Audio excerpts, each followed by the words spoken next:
Hey guys, welcome to the show before the show.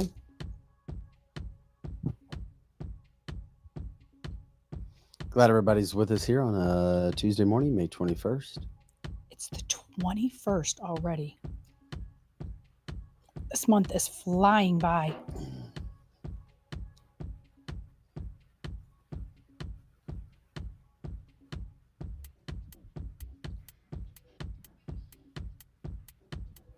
If you're in the Midwest, it's going to be another warm one.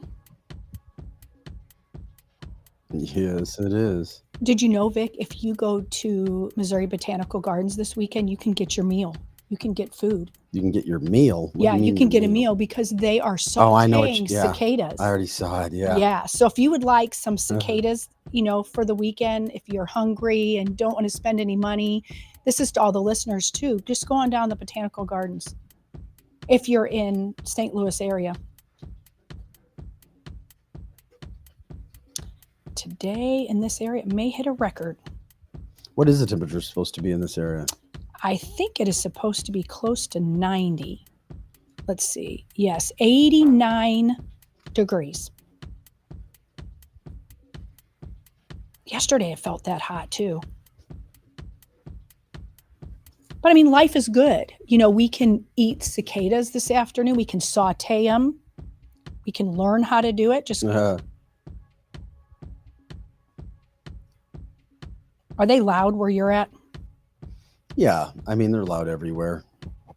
I'm not really into the cicada thing yet. To me, I'm like, yeah, okay, whatever. I know that's not the case with many people. Yeah. Well, a lot of people are really annoyed. I was at the grocery store yesterday and it was so loud outside of the grocery store and everybody was talking about it.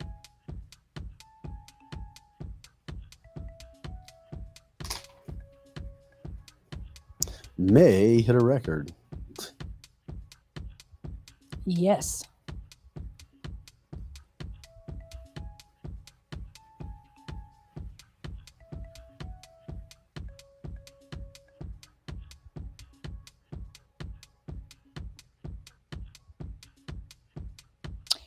There's always like a Monday news dump, but I thought there was even more of a dump last night than over the weekend. There was a lot of stuff last night.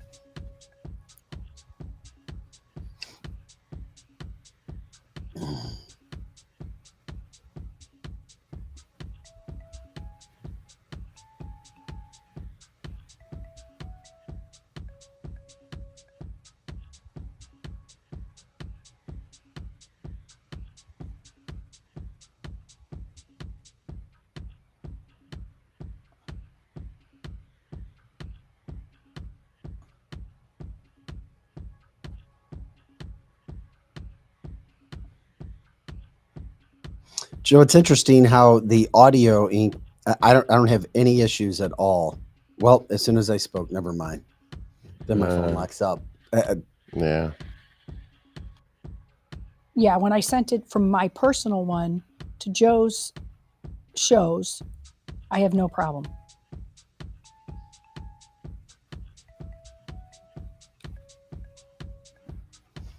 Hey guys, glad you're with us today. Still trying to catch up on everything here.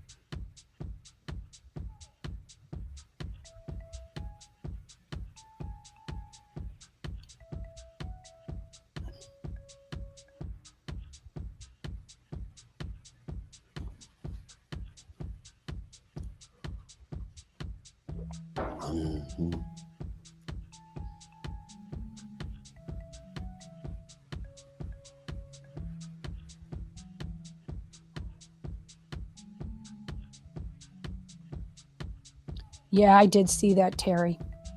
And apparently the scam about Graceland, we might get into that if we have time today. Just bring it up. I will. Whatever. It's a Missouri-based company that's trying to scam Yippee! Lisa's daughter, Lisa Presley's daughter. Mm-hmm. So we will bring that up. Got Scott Vaughn out of the gate this morning at about 8:05. I'm very excited about that. He's got the whole skinny rundown. Joe, you're going to have to help me with... Joe, can you talk to me about what... I know I just sent you a Biden pic. Oh, okay. And then what else do we have again? I A haven't poll checked it pick. in a minute, so We have a there poll might be more pick. now. A poll pick. Yeah, a poll pick. Okay. You got to love poll picks.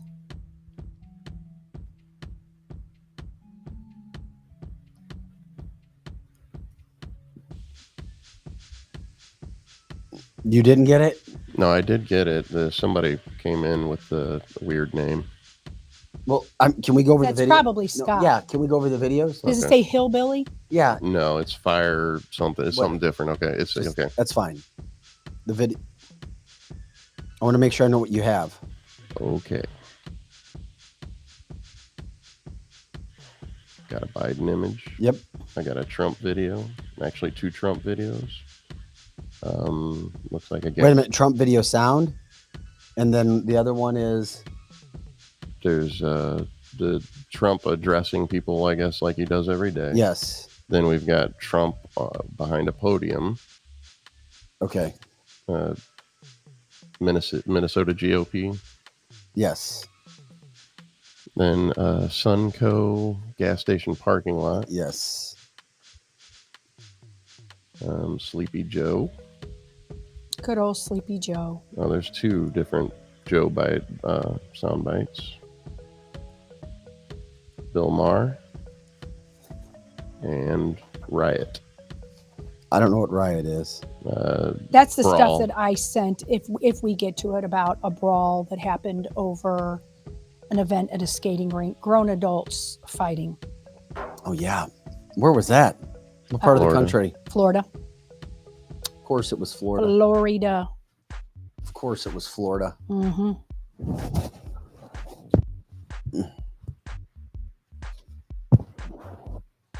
Oh, I have a Biden pick and a poll pick.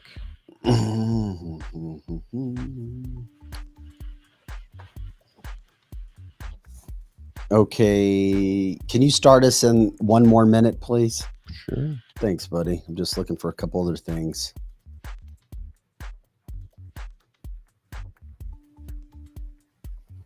Hey guys, like, subscribe, share the show. We appreciate it. Everybody coming in.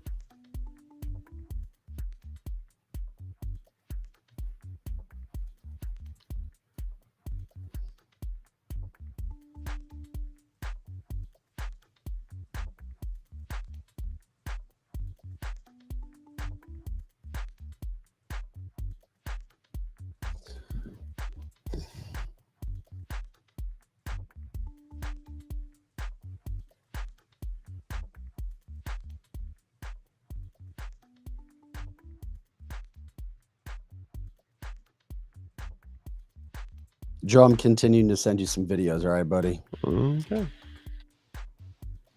I just sent you one there.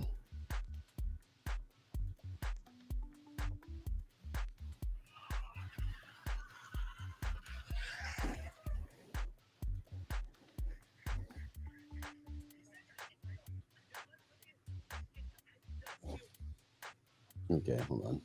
All right, buddy, we can go ahead and get started.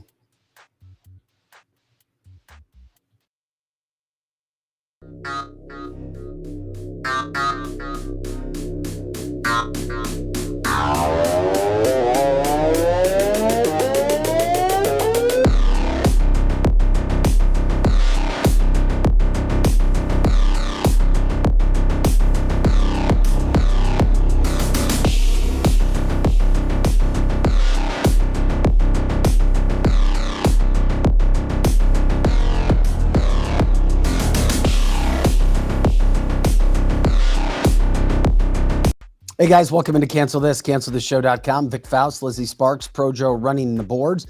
Always a challenge every day, isn't there? There's always something to get over. That's what we find that we have to do, especially when you're doing live podcasting. And this is more difficult than doing radio by far. By far. I did radio for over 2 decades. But this is cooler. This is why ratings are higher with podcasting. And we're grateful for the views, by the way. We're exploding on X, and it's because of you guys. Thanks for liking, subscribing, sharing the show. Here, of course, Monday through Friday, 8 to 10 a.m. Central, and all the time on our website, cancelthisshow.com. By the way, we are grateful for you making us the #1 downloaded show, the #1 downloaded news show in all of the St. Louis metropolitan area. That's right. You guys are doing that. We don't have billboards up. We're not running tons of reels and all that stuff. Those days will come. But it's because of you, the organic listeners and the viewers, and because of the 2 hours of content every day that we provide. Are we at 380 shows yet? Are we close? 380 shows, 2 hours. Close. 10, We're like 10 hours of content or a week. 379, Joe. I knew we're getting close. He's checking. Yeah. Joe's like, yeah. That's Sounds good. Let me get the other 10 things done that I have to get. It is right. Tuesday, May 21st. Welcome and to canceltheshow.com. Coming up in just a couple of moments, Scott Faughan from the Missouri Times, one of our favorite guests. And of course, he is always ready to make sure everybody knows what's going on in the state of Missouri with politics. Nobody knows more. Also, more sound. We couldn't get to it yesterday. Joe Biden had another one of his mix-ups over the weekend. Of course, national media, local media won't show you, but we will. Every time he messes up, he thought he had a different position again just a few years ago. More video that's coming in. What did you just send me? 379. What does that mean? So we're the show. episode The shows, 370. yes, Yeah, I wish. So tomorrow will be 380. We're almost at 380 shows. That's Excuse insane me. how fast that is piled up. Yeah, that's awesome. We'll see what happens with the Trump trial today. Lots going on there as well. There is a conservative group teaming with gas stations all around the country to make gas prices what they were before Biden took office. They're doing that. Wow, that's nice. Like it's down in the twos to blow your mind. Okay, that's fantastic. Lizzie likes it when our show becomes a Jerry Springer episode, so she's got video to prove that. And of course, where does all the crazy stuff happen? Florida. It happens in Florida. That's right. Yeah, we're going to get to all of that too. Gutfeld had Bill Maher on last night. It was all right. I mean, I know a lot of people are all excited about it. Bill Maher didn't say anything I didn't think he was going to. Well, that's because you're in. I'll get I thought it excited. was interesting. I'll get excited when Bill Maher says, you know what? I'm done being a liberal. He's not ever going to do that. I know that. He's never going to do that. He's still a liberal being a liberal. I like the fact that he calls out the crap with the Biden Correct. administration. Correct. Me too. But he definitely has Trump derangement syndrome. No doubt about it. TDS. He certainly does. But anyway, let's check in today. Like, subscribe, share the show. Let everybody know what's going on. You know where we are on X, on Facebook, YouTube, Rumble, and Cloud Hub. And of course, as soon as the show ends, we go to all of our listening audio platforms as normal. With that, let's bring in our Fred. He affectionately calls himself, he's just a hillbilly, and he's in his hat today. There Scott he is. Faughan from the Missouri Times. Scott, good morning. Happy Tuesday. The sun's always shining. The day's a little better when the Cardinals win the night before. Hey, they're actually playing decent. I mean, who would have thought? And our expectations are so low now that just getting out of last place is a reason for celebration. Yeah, it's like Joe Biden and Democrats.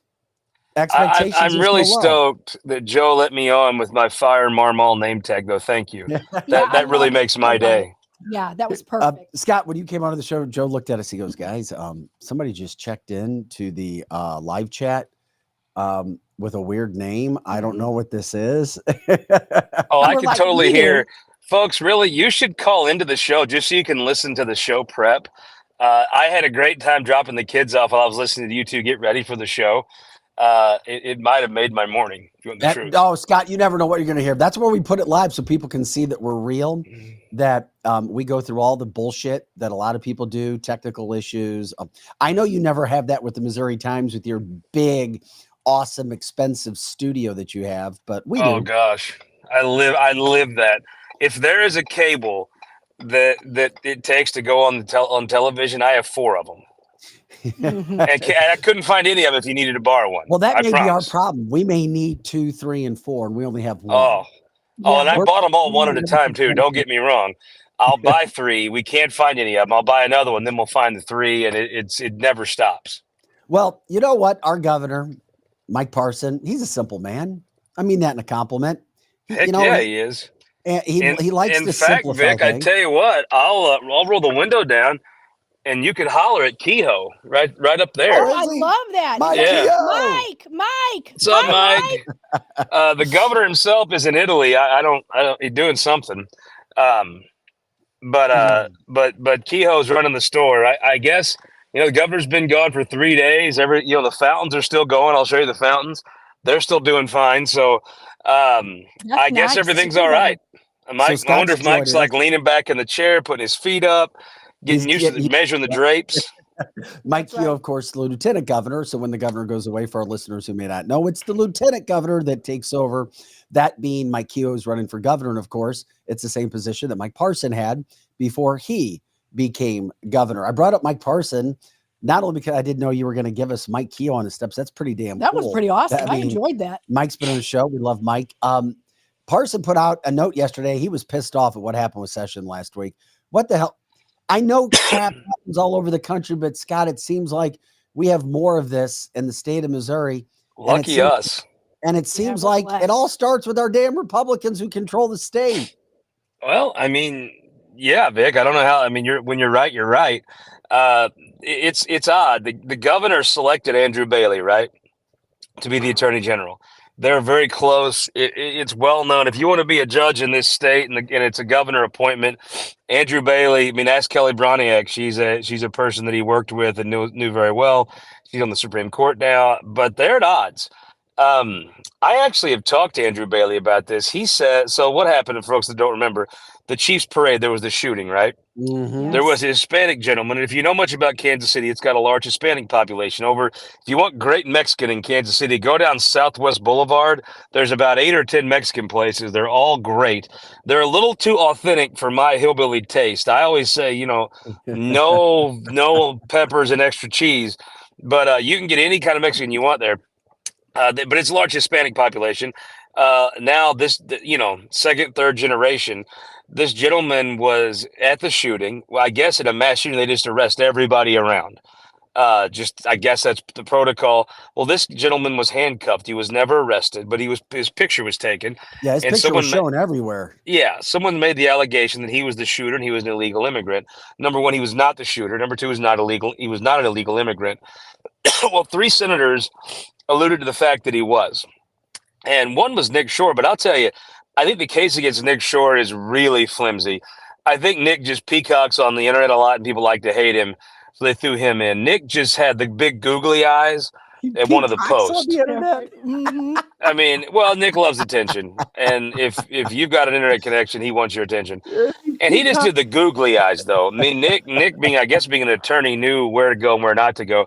I don't think anybody thinks they're going to get a check out of Nick Shore for this. However, Denny Hoskins and Rick Bratton, 2 senators, did pretty much, I don't know what defame the law. I don't know what, Vic, you would know more about defamatory law. I just call it a Tuesday. But on a Tuesday. there is laws. You can't do that. It was wrong. They were wrong. This gentleman did not shoot anybody. He's not an illegal immigrant. And Andrew Bailey pops up and is going to defend him with your tax dollars. Well, by God, he didn't run that by the governor. The governor doesn't have a lot of time for these 2 senators anyway, if you want the truth. He doesn't particularly like them. I think that's well established. I don't think that's conjecture. And he sent a letter to the head of OA. So there's the governor, right? But then like the vice governor, deputy governor of the state is the commissioner of administration. He does all, like if you ever seen a state building, like their lease, the commissioner of administration is an enormous job. It's amazing how big a job it is. And so he approves all the checks that go out. So he sent a letter to the commissioner of OA and said, hey, don't cut a check for this. Seriously, without my direct approval or a court order, you are not to cut a check for a settlement. So now, like, what are they going to do? It's really a legal question. The governor came down hard on this. So the commissioner of OA is going to go by what the governor says. I mean, he could fire him tomorrow if he wanted to. So I don't know what Bailey's going to do. I'm actually going to see Bailey this afternoon. It's the last day of school, and I always ask the attorney general to come by and scare Gussie and Millie straight for the summer. That's awesome. Yeah, do that. So Do that I'm going to ask him, like, how do you negotiate? I mean, obviously, they did defame the guy. If they take this to trial in Kansas City, look, shootings become somewhat sing-song, these mass shootings, unless it's in your community, then it is very, very real. And the folks in Kansas City, even Republicans, this is not funny to them. This is not a political point to them. If you try that case in Kansas City, I have no idea how you get a jury to say they didn't defame the guy. So you're going to cut a check. Who cuts the check, right? If the state of Missouri is saying we ain't paying, how do you negotiate a settlement in this case? So I'm going to ask the attorney general. I don't know what he's going to say, but I mean, look, I think it was a mistake by General Bailey. If the courts, if they made Senator Hoskins and Senator Bratton go to the court and get an order that says you have to defend us, that's one thing. But to just do it on the merit, on just say, yeah, I'll defend you, man. I mean, wow. We'll see. So then what happens? So if the state of Missouri doesn't defend him, then does Hoskins and who did you say? Bratton. Bratton. Okay. Do they then have to defend themselves? Do they have to get their own attorney? What happens? If you or I were to say that this man is an illegal immigrant that shot a bunch of people at a Super Bowl parade, we have to go get our own lawyer. We have to go call super lawyer David Gregory and say, Gregory, will you cut me a deal? I'm coming to your fundraiser Thursday night at Tilly's. Will you please represent me? And I have to pay you money. So I have to go work extra today to make money to pay. Under this scenario, we all work extra today to pay for them to defame someone. I'll be honest with you. I like Denny Hoskins. It's no secret that Denny is a friend of mine. I think he's made a mistake, and I don't think the state should have to pay for it. Now, legally, Andrew Bailey, I think, agrees with us that the state shouldn't have to pay for this. He says legally he has no choice. It's one of those things. You ever get in a conversation with a lawyer, and they always say, well, the law says this, and you don't know, so you just have to kind of let them win. I don't know what's going to happen, but I do think this. I think you're going to see someone enter you. What you can do, what I've seen, Sarah Still. So there was a huge legal bill for Eric Greitens back in the day. Sarah Stillman was the OA commissioner. She said, I don't think I can legally pay this. He said, would you just pay it? Obviously, he was about to leave. He just wanted his friends taken care of. It was like a $500,000 legal bill. And so she said, I'm going to go to court and ask the court if I have to pay this and if I should pay this. And so she was going to go to court, and they all backed down and somehow worked it out privately. But you can go ask the court for declaratory judgment. It's basically going to the court and saying, hey, I got a problem here. I want to do the right thing. Tell me what the right thing is. And I think you could see the OA commissioner go to court, or the attorney general's office, or the governor's general counsel, maybe even. That's probably the least likely, but probably the general counsel for OA go to court and say, hey, what do we do here? We don't want to break the law. We don't know what the law is. I don't think we've ever seen a situation like this. There's no precedent to go back and say, this is the law, this is what has to happen. So we're going to get to live some precedent. Like you said, Vic, it's great to live in interesting times. And if you live in Missouri, all the times are interesting. Oh, my God. Well, they sure are. Hey, real quick, when do you think something like that will be decided, time-wise? Oh, if I had to guess, Andrew Bailey and these two senators very much want this to be decided after August 6th. Yeah. I don't think Andrew, the more this is, Andrew is in a tough reelection battle. You cannot imagine the East Coast money. Will Sharp's daddy, he's like Scrooge McDuck, except if Scrooge McDuck wants a loan, he goes to Will Sharp's daddy. Will Sharp's daddy is pouring money into this state. Andrew Bailey is in a dogfight. Will, it's an interesting race. I thought it was the most interesting in the state. You have a legitimate war hero in Andrew Bailey. Montgomery County farm boy, went to Mizzou, made his own way in the world. And you have Will Sharp, who has maybe the worst backstory of any candidate to ever run for office. Will's never done anything wrong. I mean, Will's a very good guy, very smart guy. Yes, he is. It's just his story is he was born on third base. He went to Harvard. When have you ever met anybody from Harvard you ever liked? I mean, they all just protest and burn flags and stuff. Oh, we got one. Then he went to work he was the lawyer for Eric Greitens, not exactly a great resume piece. Then he was in the Department of Justice. Who the hell wants to be associated with those con artists? But then Will, because Will is so smart, look, you ain't going to find a smarter old boy than Will. He gets to be Trump's lawyer. Now, if I had to guess, his dad's probably paying for the privilege, but he has maximized it, and he's done a great. Will is so good on these shows. Will is smart. Now he has a backstory. So he had all the money, but his backstory was like, what have you ever done with your life that wasn't, awful? When have you ever not been associated with scumbags? Now he's Trump's lawyer. He's got a great story. And if I know Will Sharp and if I know Jeff Rowe, they will milk that. I mean, they will milk that like a Southern Missouri dairy cow. And now Andrew's got a real problem. So if I had to guess, Andrew does not want to be talking about all of us having to work an extra 20 minutes today to pay for two senators who spouted off lies. No, it's awesome. Scott, I'm glad you brought that up, especially because with the Sharf deal, we had Sharf in studio just a few weeks ago, and it was a super populated segment. Many people watched. It went out all over the place. People love Will Sharf. We were going to talk about some session. We can get into that, but you brought us into that race with Will and with Andrew Bailey. Many people and I can't bring up his name right now. I brought up the subject with another political figure who said, Vic, Will Sharf's going to win. I've been wrong before, but I'm telling you, Will Sharf is going to win. And I went, really? Andrew's not flying this Superman flight all around Missouri these days after the Kim Gardner situation? And he's like, Vic, I'm telling you, people are sleeping on Will. I think he's going to be able to get name recognition. Well, look, again, Vic, you know how to get name recognition. You buy media. And his daddy could buy all the media, like actually the physical stations. He could just buy them all if he wanted to. Wow. I mean, I think he's going to have money. Money has never been Will Sharf's problem in life. It will not be his problem this summer. Look, Andrew Bailey probably has a better story to tell. I mean, you have a literal war hero versus some kid that got into Harvard because of his family being rich. I don't think he had Aunt Becky get him in, or any of the Olsen twins or Uncle Jesse, but I think his dad just was able to get him in. And so but Will is a very likable guy. Well, I mean, look, right now, Will has the support he's paid for here in Missouri. The truth is, Will's support comes from out of the state. Yes. Which is, that money spends the same. So it's not that big of a deal. He has this thing called the Federal Society. They come in and basically just buy your state. If they want your attorney general to be their guy, or maybe let's say hypothetically, your daddy cuts big checks to the Federal Society. So they want daddy's boy to be the AG. They just buy your state. And they've done it before. And Missouri has never penalized you for being supported by Washington interests, ever. Man, and I don't think they'll penalize Will Sharf for it. Do I think Will's going to win? I think it's still very close. I mean, Andrew Bailey has a good story to tell. The Kim Gardner thing. He's the only one that says it's actually, I mean, all these Republicans, they're all, 120 pounds soaking wet. And they talk about how they're fighting for you. Well, one person in this race has actually picked up a gun, went to the Middle East and fought for you. And that's Andrew Bailey. I just don't see Andrew Bailey having anything wrong with him. I don't. And that's why agree.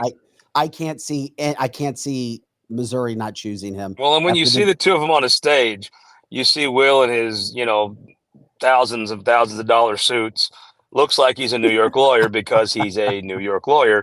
And you see Andrew Bailey looks like a guy from Montgomery County who went to law school on the GI Bill.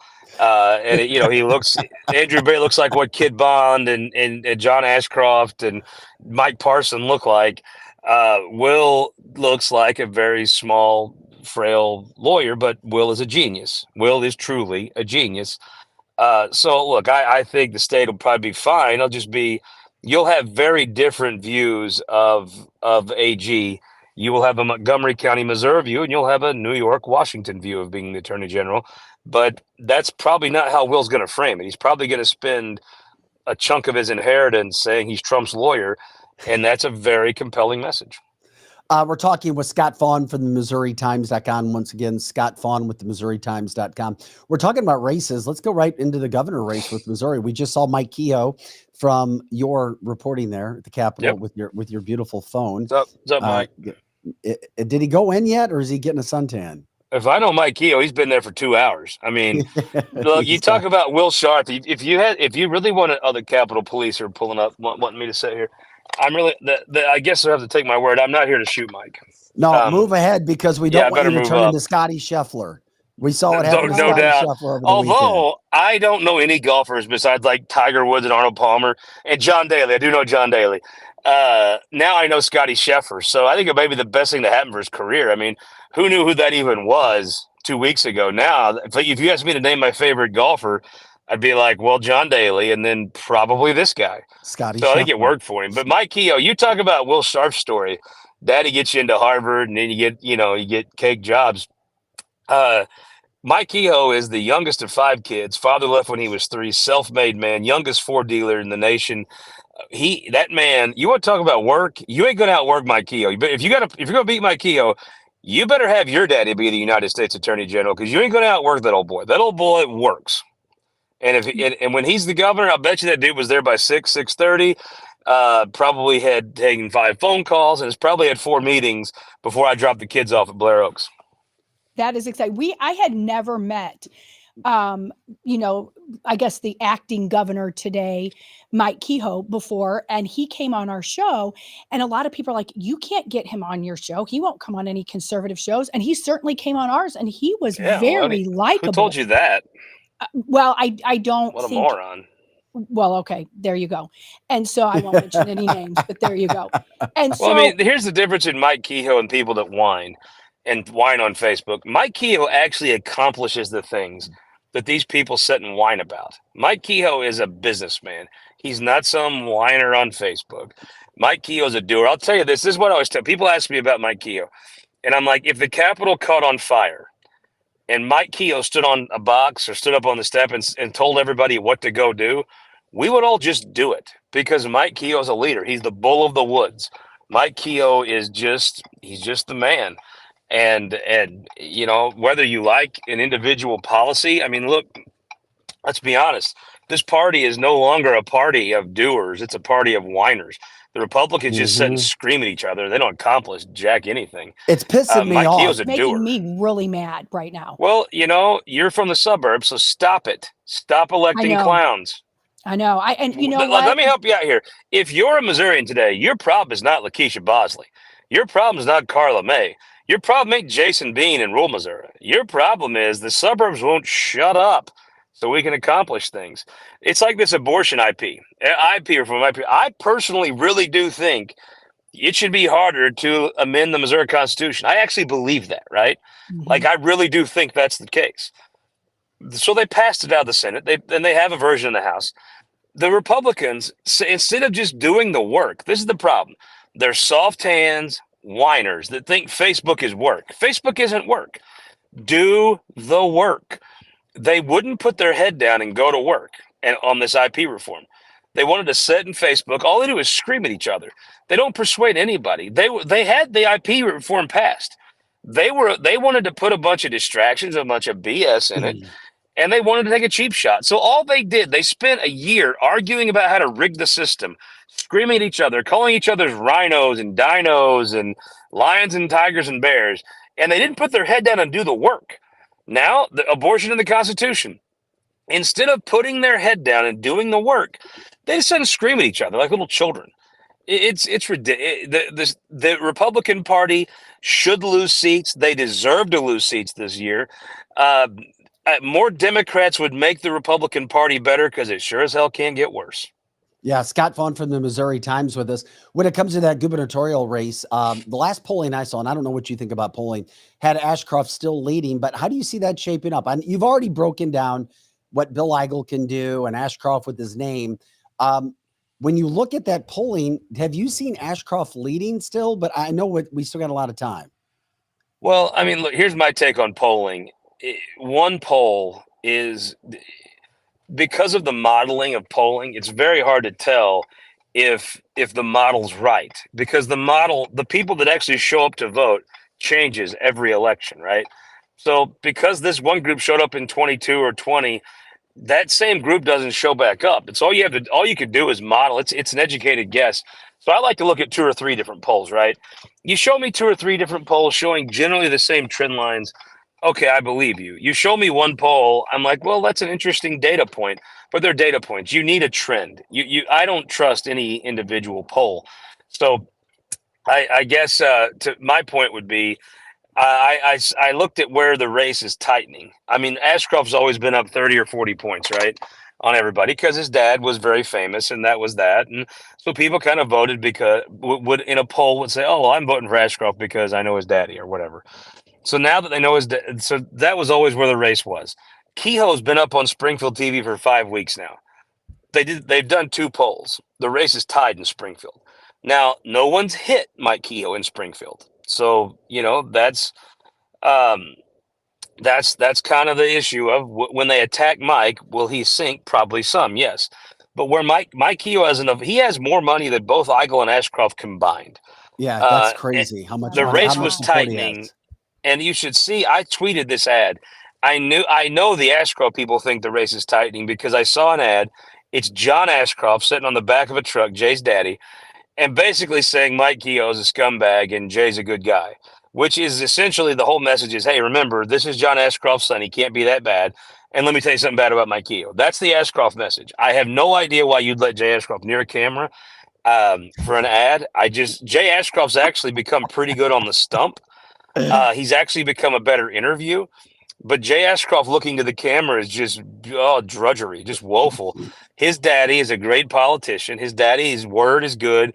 And in the Springfield market, they're going to drop this ad, and it's going to raise Jay Ashcroft some. Jay Ashcroft's campaign is, hey, my daddy, I'm John Ashcroft's son. John Ashcroft's my daddy. And let my daddy tell you something bad about Mike Kehoe. That's a hell of a good message.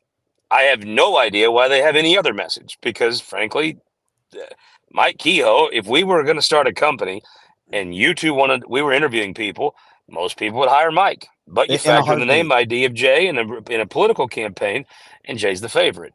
Now, I would hire Mike in a heartbeat. I repeat, I would hire Mike in a heartbeat because he has a track record of doing it and getting those things done from bottom one all the way to the top level. But if we were if we were talking about a campaign, you know, John Ashcroft gives his son Jay $50 million of name ID. I mean, how do you not know who that is? Mike Kehoe's had to earn all his name ID. It's just a different dynamic. Now, what I wonder is, you know, in the era of Trump, why don't you tear down that family lineage, right? That's what I would say you do. But they haven't really got to that yet. And with Kehoe up, I think Kehoe's now going up in SEMO and in North Missouri. He's going to run strong in Central Missouri, mostly because he was a car dealer. So you know, Jay Ashcroft through his daddy has car dealer name ID in the whole state. Mike Kehoe has car dealer name ID in Central Missouri. I mean, like the Bomberito in St. Louis, that'd be the Kehoe here. Sinclair in St. Louis, Kehoe here. So he has a lot of that name ID, and it shows in the polling. But look, Kehoe has enough money to go up now and probably stay up. He's going to need all that money. I mean, Mike Kehoe to beat John Ashcroft's son is going to be very difficult. And if you're a betting man, I'd say you put the onus, I mean, still on Jay, but the race is tightening. It definitely tightening. Hey, before we let you go today, you keep in contact with national politics. Well, you follow all the Trump stuff. You follow the Biden stuff. You follow the cases, right? I kind of was about done with Trump. I just don't like, he complains a lot. I know you said that before. But when they started arresting him 3 times a week, I was like, it's bullshit. I don't know if you can say that on Cancel This. Maybe I just got canceled. But I just thought it was bullshit when they just kept arresting him for nothing. And it kind of came down. I was just done with that. You know what I mean? I do think there's a deep state. Maybe it's a shallow state because most of this just seems so ridiculous. And I'm kind of pulling for. I went from kind of just not.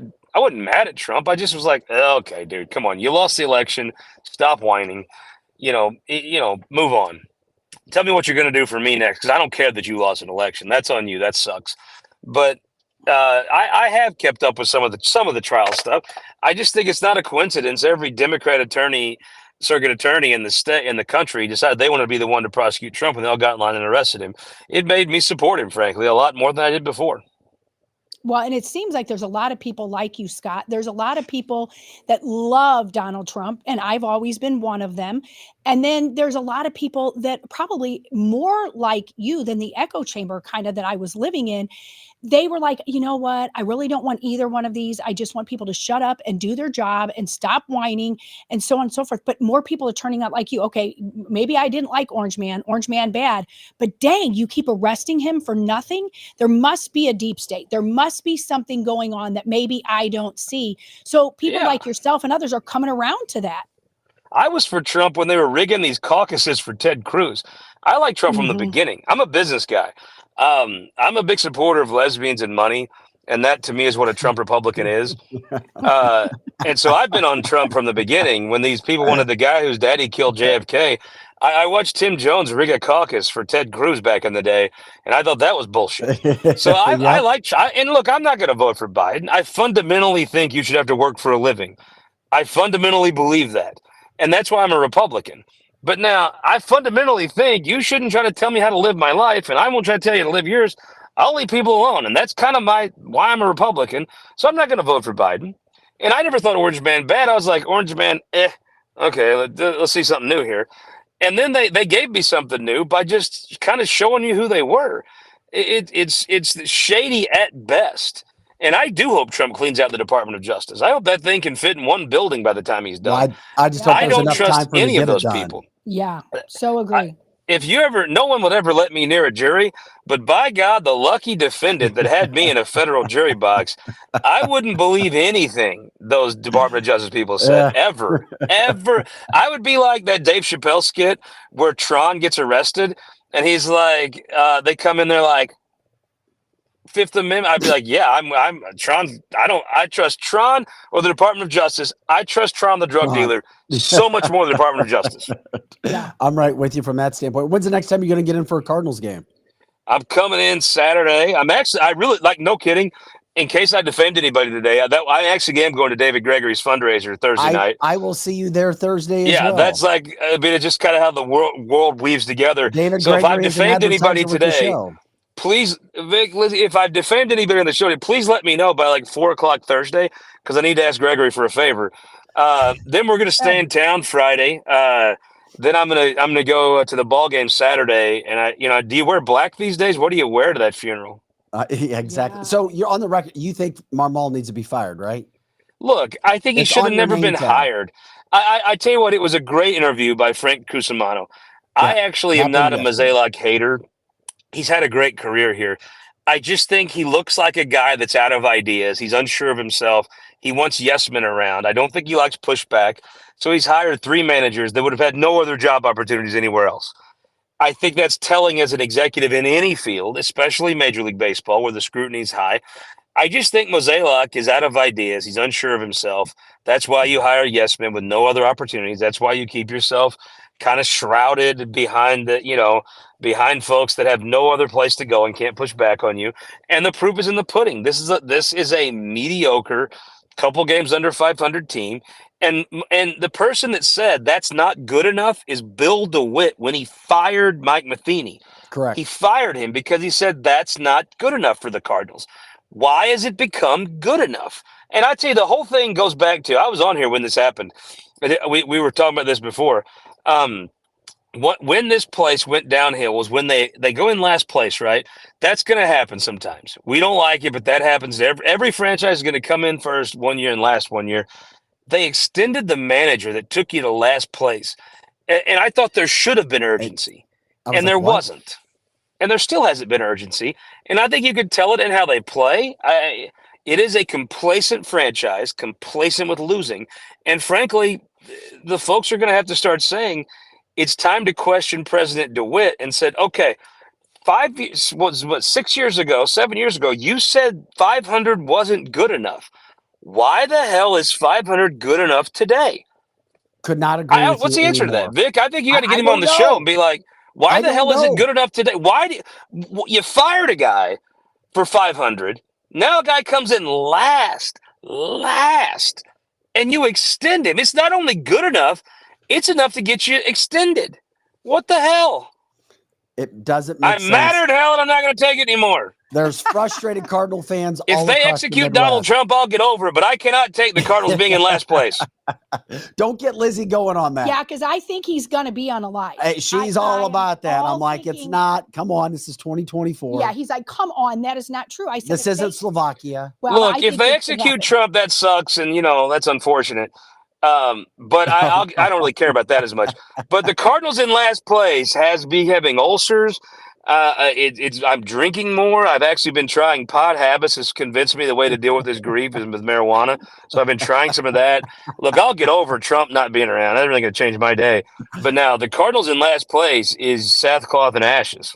Yeah, it is. At least they're in second to last place right now. Yeah, they're not. Oh last. God, Hey, you said that out loud, Vic, and you meant it because it's true, and that's as sad as it sounds. The upward trend. It's great being a fan of the Royals. Yeah. When second to last is good. Hey, remind everybody how they can find you and all the work that you do.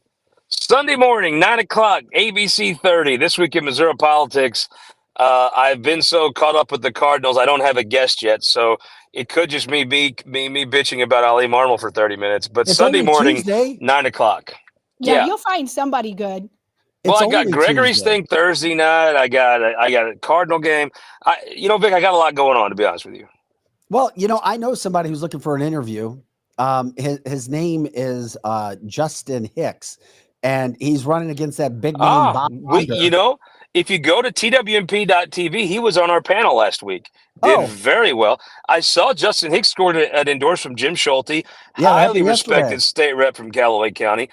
Jim Schulte's a good old boy, and I don't believe endorsements matter that much, but I believe if Jim Schulte called Jim and said, "Hey, I'm cooking fish," or I'm gonna make some hamburgers and hot dogs, come over to the house, he'd have 50 people come up, 50 of your people you'd want in Fulton. Jim Schulte's a good endorsement. A lot of endorsements don't matter, but Jim's he's a real substantive guy. I thought that was a good get. Plus, he's an older guy with that white beard. Justin's a young, fresh face. I thought that was a cool endorsement to pick up. Yeah, we love I thought that was pretty cool too. Yeah, we like Justin around here. Just to remind you, I'm a little partial. He's Lizzie's son-in-law. So I couldn't believe I didn't know that was your son-in-law for the longest time. Yeah. When I saw him, I was like, hell, I knew him. I was like, I didn't know that was your mama-in-law. Holy hell. Yeah. The poor guy. I mean, he doesn't usually disown me every day. Just every other day, he disowns me. Nah, he didn't disown you at all to me. He was proud of it. I was happy. Hey, Scott, we love you, man. Thanks for coming on. You're the best at doing this. Anytime, always love to visit. By far. Scott Faughn, the MissouriTimes.com, MissouriTimes.com. And I will see you at one of our show sponsor, David Gregory's campaign event on Thursday night. Heck yeah. I'll see you there, buddy. All right. Scott Faughn. Thanks, bud. Once again, just good to talk to Scott. Love him. There's nobody like him. There just isn't. And we have a lot of our listeners and good information that they're taking it serious, that he's being funny. So a lot of people were saying, F this guy because he wants to, get rid of Trump. He really is a good old boy. He really is a hillbilly.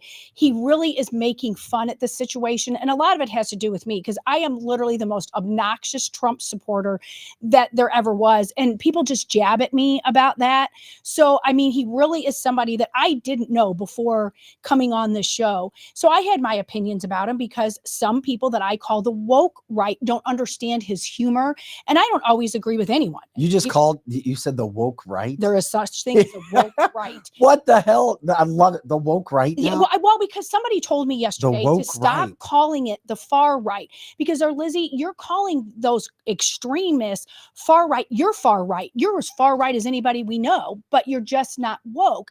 And I'm calling out that there is a big problem with people on the woke left, but there's people that are woke right too, who don't really understand politics, and they try to bully you and call you a rhino. Me, of all people, have been called a rhino.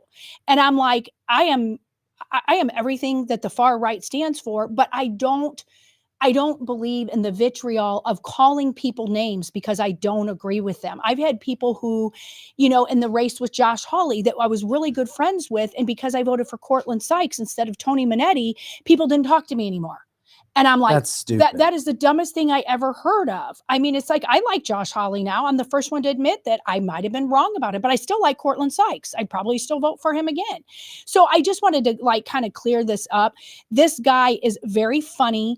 If you really want the inside scoop of what's going on in Jeff City, you need to call him because he's there day in and day out, and he calls out. I don't always agree with Scott, but 9 out of 10 times lately I've learned that I do, because once I find out the truth of what's really going on there, I'm like, oh shit, that's really going on there. There's a lot of things. Were you going to say something, Joe? Oh, I thought I heard you. Okay. No. So Scott Faughn, MissouriTimes.com, MissouriTimes.com, Sunday mornings, 9 a.m. on ABC 30. Really does a good job. I didn't know he was on the panel last week. Did you know that, Justin? I did, but I hadn't seen it yet. I knew he was on the panel. And it's funny, there's a lot of things that Justin does that I don't know, that people will be like, did you know your son-in-law was on that? He's so busy right now. I barely ever see him. And he doesn't call his mother-in-law and go, hey, would you watch me on whatever, any more than I call him and go, hey, would you watch me on Cancel This? But it's great because somebody like Scott Faughn and a bunch of other people literally thought that possibly Justin didn't have a chance against Bob Onder or Kurt Schaefer because he didn't have the name recognition, but people are finding out he does have the scorecard more than the he does. Two. He just has the scorecard. I'm a big fan of Justin's. I just want he gets stuff done. He absolutely does. As long as people start to know the name and get that name out there. Once again, that is all very, very possible. This is cancelthisshow.com. Vic Faust, Lizzie Sparks, Pro Joe in the house, Monday through Friday, 8 to 10 a.m. Central, all the time on our website, cancelthisshow.com. Catch us on X, on Rumble, on YouTube, Facebook, Cloud Hub, and of course we go straight to the audio podcast as well when the show ends. Okay. Yeah, Joe, we've got a couple of them. Yeah, we'll do the Fox one first. Last night, talking about getting along and doing things on both sides. Okay. My phone blew up with 4 different people at the same last night. Gutfeld's on, Gutfeld's on, Gutfeld's on. Bill Maher's on Gutfeld. I'm like, okay. I'm going to turn away from the Cardinals. I will get that on. I was getting some work done, laundry, cooking. That's what a single dad does. I'm like, I'll put it on. So I put it on the background. I don't get excited about Bill Maher anymore. I don't. At first, I despised him because I felt he was an evil soul. And I still question some of the things that he does from a faith standpoint and some of his opinions. However, and his policy likes. So he was on. Then he started to make some comments against Joe Biden and Democrats. It was like, okay, maybe there's hope for him. Don't ever think that Bill Maher is not going to be a hardcore, progressive, raging left liberal. He's not. He's not going to change. But that doesn't mean he can't call out some other issues as well. I mean, he's almost like a hardcore libertarian as well. I mean, that's kind of how I see that happening. So anyway, let's go. Here's a bit from last night being on Gutfeld. And I think this is one. I'm not sure. What we were dealing with our videos before. Let's hear Gutfeld because he talked about getting along and he talked about going after Biden. Can we start it over, Joe? Speech at Benedict. Already heard about Kansas City Chiefs star Harrison Butker's speech at Benedictine College. He encouraged women to embrace their roles as homemakers, which the outraged mob called sexist, since none of them can cook a decent breakfast. My defense was simple. It's appropriate for the venue. Same thing I said when they ejected me from Flash Dancers for wearing pasties. He's a Catholic giving Catholic values at a Catholic university. Besides, if you want to hear a speaker promote abortion, drag queens, and destroying the family, just go to a children's library. But compare Butker's speech to Biden's commencement address at Morehouse College in Atlanta, where he started off strong by saying he was VP during the COVID-19 pandemic, which he meant to say the Spanish flu pandemic of 1918. He was at a black college, so he pretended that it's the Republicans who are racist and not him, resulting in the worst race pandering since Rachel Dolezal OD'd on bronzer. Roll it. Today in Georgia, they won't allow water to be available to you while you wait in line to vote in an election. What in the hell is that all about? I never thought I'd be a president at a time when there's a national effort to ban books. Not to write history, but to erase history. They don't see you in the future of America, but they're wrong. Sorry, the only history erased is from his short-term memory. He also bragged about ignoring the Supreme Court in a desperate move to buy student support and told them they face insane racism wherever they go. I'm relieving the burden of student debt. Many of you have already had the benefit of it, so I can chase your dreams and grow the economy. When the Supreme Court told me I couldn't, I found 2 other ways to do it. What is democracy? If black men are being killed in the street, what is democracy? The trail of broken promises still leave black communities behind. What is democracy? You have to be 10 times better than anyone else to get a fair shot. And most of all, what does it mean, as we've heard before, to be a black man who loves his country, even if it doesn't love him back in equal measure? Well, nothing inspires college graduates like telling them they're Exactly. Right? But Oh, that's the truth. let's stop there then. Dana, there's more from there, but I'm just going to dump out. Where is Biden's speechwriter in all this? Like, what is this? Oh, they all graduated from Grievance University because they. I would never allow somebody that I work for to give a speech like this at a commencement. When you have young and we black can people we can get who out of just- that really quick here. And I just wanted to bring up real quick from the standpoint how, first of all, Gutfeld hit it. And we're going to get into it. They promoted Butker's speech. Gutfeld did that. He promoted, and then Bill Maher promoted Butker's speech, the Chiefs kicker, and said he didn't really do anything wrong. He's allowed to say what he wants to say. And that was at a Catholic commencement speech. Biden, who you saw, and this was part of what we were going to show you as well, legitimately sounded like an angry, mean man, which is what he is, a racist man. He is and it's interesting because there are Looney Tune liberals who still think that they try to call Trump a racist. The racist is Biden. For sure. He's the racist, and he has all the comments and quotes to prove it in actions. That doesn't exist with Donald Trump. The racist against the black community is Joe Biden. He's a racist, evil. Do you know that black students got up and walked out of that commencement speech? They got up and walked out because they didn't want to listen to him. And all sorts of news stations did stories afterwards. That's right. Where black students were like, we don't want to hear this. This guy is evil, mean, and Obama's black stuff is over. That doesn't, it may play with a few entitled minds, but it doesn't play with the majority anymore. It doesn't. And it's sad and it's sick. And that was Joe Biden. Yeah. Sad. Here's another clip from last night with Gutfeld and Bill Maher. Are polarized. I don't think we can deny that. The point is that we can also be friends. That's it. We can't. Let's not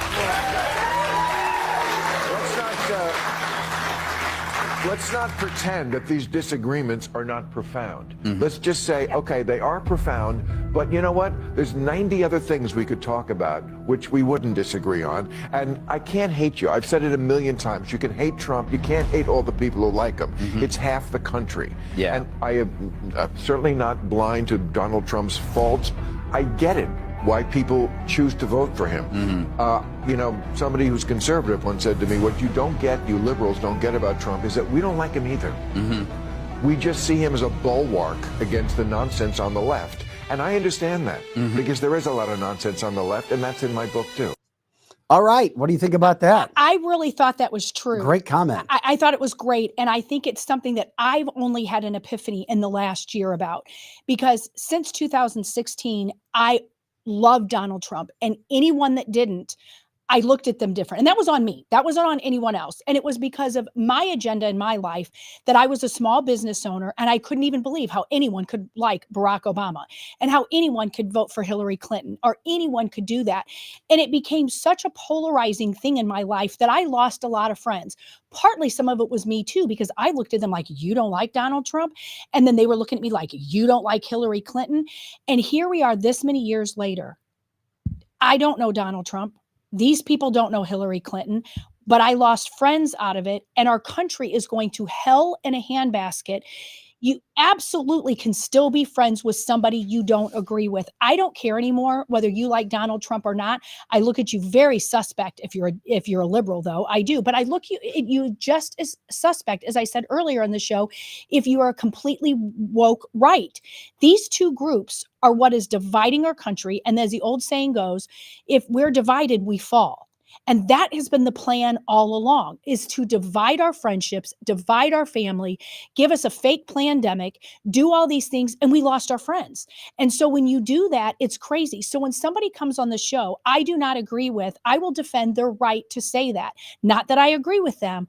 So I have learned that if we don't do what Bill Maher's saying, now I still think he's a lefty. I still don't agree. Well, we know he's a lefty. Most of the things he's saying, I don't. But I do agree that you still need to sit down at the dinner table with people who voted differently than you, whether they voted for a different Republican candidate or if they voted for a different, or they completely voted for somebody I think is a liberal loon. That's why we had Mark Kaysen in yesterday. He's a liberal Correct. loon, but you hear what they're saying. We may not like it. And then he had on another candidate in the afternoon last night, and I let him be on our Cancel This platform to let more people see them. Right. That you don't have to agree with it, just so that people can see them. I just think it is so important now more than ever. And it's my goal in life. If I do anything else besides raise my children is, guys, we've got to stop being so divided. We've got to listen to the other side. That's not going to convince you to be like them, but we've got to be, because there's people we don't even see. And it's not Donald Trump. I will still defend my right to like almost everything he's done. But I will also defend your right not to agree with me. And you don't have to like Orange Man, but what we do have to do is see that whoever they is, whether it's Jake Sullivan, Obama, the deep state, whoever, they want us arguing. They want us not to agree on race. They want us to not agree on DEI. Instead of talking the other person down and getting on our moral high horse. And I'm talking about myself here, that we need to not look down at anyone else that doesn't agree with us anymore and get to find out where there's common ground and be back to being friends with people we don't agree with. Because if not, this country is freaking doomed.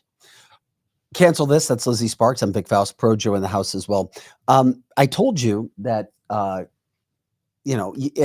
it's all right. You can have different opinions. You can agree on this, agree on that.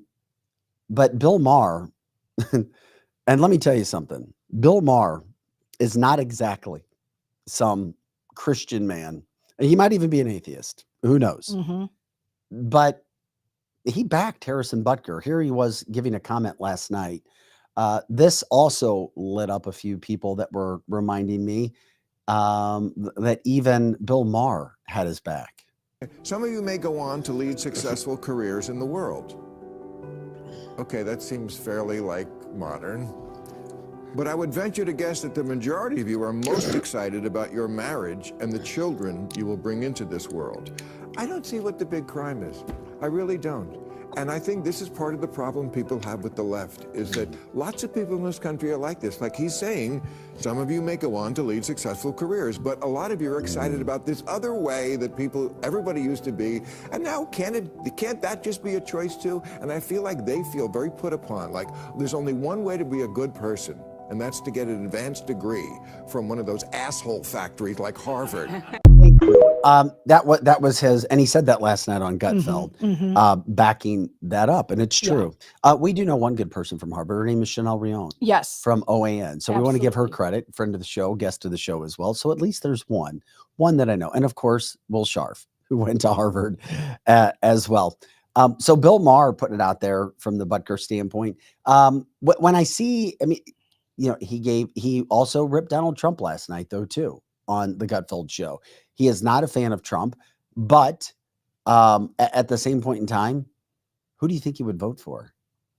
He's not voting for Biden. You don't think so? No, hell no. Hell no. He can't, as much as he rips Biden. Yeah. You think he's going to vote for RFK? I don't know. I don't know, but I'm convinced we had a guy on this show once, an African-American, who I'm convinced he was pissed because I called him out.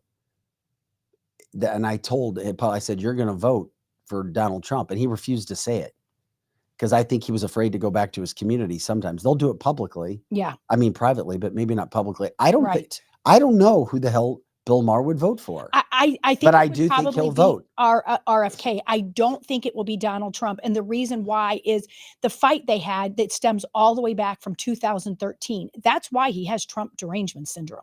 It has nothing to do with his policies. I don't think. I really don't, because as many people think that Donald Trump is so conservative, he's actually more of a moderate. He's more of a JFK Kennedy. And I think that's why so many people like him, because he's the everyday man, even though he's a billionaire. But if you search Bill Maher, you will see that they had a very huge fight in 2013 where Donald Trump said he was going to sue him for like $5 million or something, and and that he dropped. But that's he's a very prideful man too. You talking about Bill Maher? Yes. Yeah. So there I are think people who are so prideful, they'll hold that hate and that anger for life. Yeah. And I'm too good for this, and I'm too good for that. For a man who speaks very well and gives opinions, I just don't find Bill Maher to be very educated. I agree with you on that. For somebody who acts like he acts and talks, and I'm not against him, I'm just like, come on, you want to act like you're going to say this and you're going to say it like that. Your points don't make a lot of sense. They really don't. He reacts totally. When I saw him last night on there, I liked that he wants to be friends with people more on the right again. I think he's seeing in common sense, although to be honest, he's also selling a book is why he went on that show. Thank you for saying that. I mean, that's really why he was there. But it is. I mean, I don't know that it's because he really wants to be friends, but I like the message that he had to say about it. I just think that he will either abstain or maybe vote for RFK, maybe still even vote for Biden. I really do, because It's interesting. Our chat line, Trump that all bad. over the board. They are. He'll abstain. Yeah. Biden, RFK Jr. Yeah. Yeah. So and that's why I absolutely love our listeners. They're second to none. They don't agree with us a lot, but they're so educated and give good reasons why they say that. And this is a group of people that if we had them in this room, I really like them, because we don't always agree, but we still want what's best for this country. And a lot of the people on this chat line, they vote by a pragmatic nature. I didn't used to. I used to be that person that voted because of I was conservative. I've always been conservative. And so I'm going to pick this grassroots person, or I'm based on feelings. I've learned more in this last year from our listeners and from you, Vic, that you cannot do that. You have to look at the situation by a scorecard, be pragmatic. So there's things that a year ago I would have said completely different than what I say now, because I was based on what I thought was right, not what was the truth. You know, look, you have an open mind. I didn't always, though. I really didn't. I think we get along because we both try to be that way. We do. I realized, and a lot of things I've done in the past were wrong because I just wanted to be right. And being right gets you nowhere. It gets you nothing done. And so I want people to come at me when they disagree with me. That'll help you in relationships. I agree. I being agree. right Yeah. is not. It's not worth it. It is not. I've lost friends because I had to be right over Donald Trump. And in the end, my friendship meant more than them. Then in the end, Donald Trump isn't even the president right now. I have my reasons for believing that there was election interference and there was cheating. And you can prove it, I think. Other people think you can't. But it's not worth it to me to not have lifelong friendships because I had to be right. I'm not going to do that anymore. I'm going to still speak my truth. I'm not going to stop speaking what I think is true, but I have learned that it's okay to be wrong and it's okay to look at it differently. Yeah, it is. And we're grateful for our sponsors here, advertisers. Let's start with David Gregory, because that's what Scott Faughan was just talking about. Scott will be at David's Thursday night. He is the super conservative attorney. Scott brought his name up because he knows in circles, there's an attorney you want in the state of Missouri. Absolutely. And he's also licensed in 6 other states. That's David Gregory. He's also running for Missouri State Senate, former state rep. If you've had any sort of injury, specifically, he really does. I mean, he does well in everything. But car is where he helped me. Yeah, car and he's issues, one of the only conservatives and he that's promotes really it. Fighting. And he promotes it. Yes. Car accident, a trucking accident, any workers' comp, a conservative issue where you or your family's been wronged in some way. Yeah. He's also the attorney, as we talk about, he was 7 for 7 in getting people their jobs offered back because they refused to take the cupcake. Yeah. You know, the shot in the arm. Yeah. So DavidGregory.com, actually GregoryForMissouri.com, GregoryForMissouri.com. You can also give him a call too. We put the number up, 314-619-4230, 314-619-4230. But tell him that you heard about him from Cancel This, and he'll waive a good portion of the fees. That's right. More money back to you. 314-619-4230. Also, Complete Auto Body Care, Complete Auto Body Care. I think they'll take care of my air conditioner and blower, right? Oh, I'm sure they will. Yeah, the blower went out in my car. I don't have air now. Yeah, I'm sure. I don't have air. You don't? No, I don't have air. I don't know. Hopefully it's not too damn expensive. We'll see. Yeah. And that's really usually a pretty expensive thing to fix. But gosh, in this area, it's hard to go without air conditioning. That's the one modern convenience that went away would be just catastrophic in my life. I like air conditioning. If it just needs to be charged, you'll be fine. Yeah, if it just needs Freon, maybe that's all it needs. No, it's not on. No, the air doesn't. No, the air doesn't blow. Mm. But I know could be a fuse. Yeah, there you go. Complete Auto Body will take care of it. Complete Auto Body will take care of that. Complete Auto Body Repair. You can find them at CompleteAB.com. Once again, CompleteAB.com. And if you use them, please tell them that Cancel This is promoting this, and that's where you heard it. And of course, they'll continue to support our show from that standpoint as well. WeQuipUSA.com, WeQuipUSA.com. You know where it is. It's the site where you go to rent items that you don't own. And if you own items and you want to rent them out to other people, you can do that as well. It's all backed by insurance, and you hook up with people in your area. So that works out pretty damn well. And of course, Winty's in the Chesterfield Valley. They had a massive weekend at their new place, Winty's Roadhouse. Also, Winty's in Chesterfield, rocking and rolling as always. Of course, check it out. Some great food, service, people, good times. at Winty's in the Valley, in the Chesterfield Valley. I'm Vic Faust, Lizzie Sparks, Projo in the house as well. CancelTheShow.com, Monday through Friday, 8 to 10 a.m. Central. We talked a little bit about Trump, and we talked a little bit about Joe Biden. We showed you the Joe Biden speech with Gutfeld last night. I mean, just angry Meade from commencement at Morehouse University. But that's not it. This is at a commencement speech. Listen to what Joe Biden had to say on what he thought he was. I mean, people, we're not here blasting things that are not true. We only show true. We show truth, and we show what's actually happening when Joe Biden goes out and he talks. And this is what liberals are refusing. I guess some of them, they refuse to acknowledge, oh, it's fake. It's fake. It's not. No, because they know that they hate Trump, but they know they don't have a legitimate candidate. Yeah. Listen to Sleepy Joe refer to himself in another new position. He literally says that he was the vice president during the pandemic. And when I was vice president, things were kind of bad during the pandemic. And what happened was Barack said to me, go to Detroit and help fix it. Well, poor mayor, he spent more time with me than he ever thought he was going to have to. God love you. Oh my God. Excuse me. That man just said that Barack told him to go to Detroit during the pandemic and fix it. I wonder what Barack Obama is saying about that right now. He is a dumb motherfucker. I mean, he really is. I had to say, this didn't even happen. When he is stupid. I mean, come on. Where are the Mark Kasons of the world when you need them? These people are just dumb. Kason's an idiot. I'm sorry. I'm not trying to be mean. I know, but true. We show fact every day. We're about fact. We're not about just, we're going to give you an opinion. Right. He goes, well, Barack told me to go there. I would love to see Barack's face. I bet he was going, oh my God. No, they know, but not enough. But not enough Americans are doing what they need to do and speaking up. I think they will, and we'll find out the voting booths. Mm-hmm. But it's the Democrats who are like, oh my God, they're just hoping it ends as fast as it does. That's right.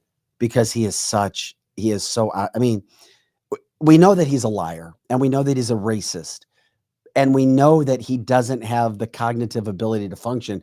And this is what we're watching. It's all happening at the same time. His anger, his racism, his confusion, his tiredness. I just want to sleep and eat ice cream cones. Leave me alone. I know. He can't stand it. It's literally, I mean, I was vice president during the pandemic, and Barack told me I needed to go take care of things. Poor Barack. What the hell, guys? I mean, we always tell people, please take this information and send it out. Share it, and let people know. He said he was the vice president during the pandemic. Yep. And then in the same token, he will blame Donald Trump for the pandemic, that it happened during his term. So is he really lost it that bad? Or is he purposely? I wonder this sometimes. It's not on purpose. You don't think it's on purpose? No, you don't think he's on purpose even a little making this shit up? No. Wow. That's when he lies about his relationships with the blacks. Oh, that's when he makes stuff up. This is just, he's lost. Wow. And yet he has the keys to our country right now. He has the nuclear codes, as they say. I mean, that boggles my mind so much that he says this and the left just stays quiet. Like they don't really say much about it. And because they know what the alternative is, Donald Trump. Yeah. And and people do have, and that's a pride issue. Yeah, it really is. It really is.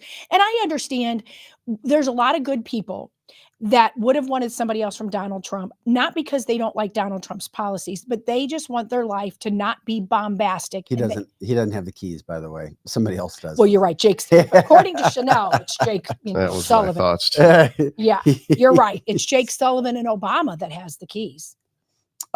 Just because he gave the eulogy for a K3 Grand Wizard does not mean a racist. The KKK, of course, those bad people. Yeah, okay.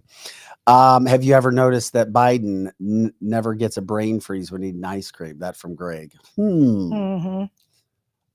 They've probably told Joe the nuclear code is 1, 2, 3, 4, 5, 6, 7. And he would believe and of it. course, from Megan, and of course, KJP, the press secretary, will say he meant to say it to see if people are listening. Yeah, it is. It's bad. Ugh. But once again, we told you these are and you're not going to see it on your local news. You're not going to see it on national news. You're not going to see it on a lot of podcasts. You're not going to hear it on radio stations. We're doing it for you because that's why this show has gotten to be so big. That's why this show is the #1 most downloaded news talk show just throughout the St. Louis Metro. And we're growing. And that's because of you guys liking, subscribing, sharing the show, and making sure people know what we do. Shay says, come on, people. He has permanent brain freeze. And that's because Greg said, have you ever noticed that Biden never gets brain freeze when eating his ice cream? His chocolate chunk ice cream? No, that's what I just said. I know. And so they're all saying it's permanent brain freeze. So no, it is. But Donald Trump and his campaign team are doing a terrific job. Just listen. I think, Joe, this is the video where they're comparing Trump making fun of Joe Biden and a side-by-side screen, because we already know one of the last, well, not one of the last big ones, but one of the ones that was big. Of course, Biden can't even read a prompter, but this is so well done by people supporting Donald Trump. Just watch. Imagine what we can do next. 4 more years. Pause. Now think if I read my teleprompter and I'm going, well, let's see, because of the weakness in the economy, I'd like to apologize. Pause. Pause. Pause. What was that? Oh, that's unbelievable. Pause. You know, I was watching it. I said, that was weird. that was weird. That is gold. That is Oh my video gosh. gold. He's just golden. Donald Trump, in my opinion, is gold. He's Because just he gold. presents as somebody who's in their 50s. He sure does. Biden presents as somebody who is over 100. That's exactly right.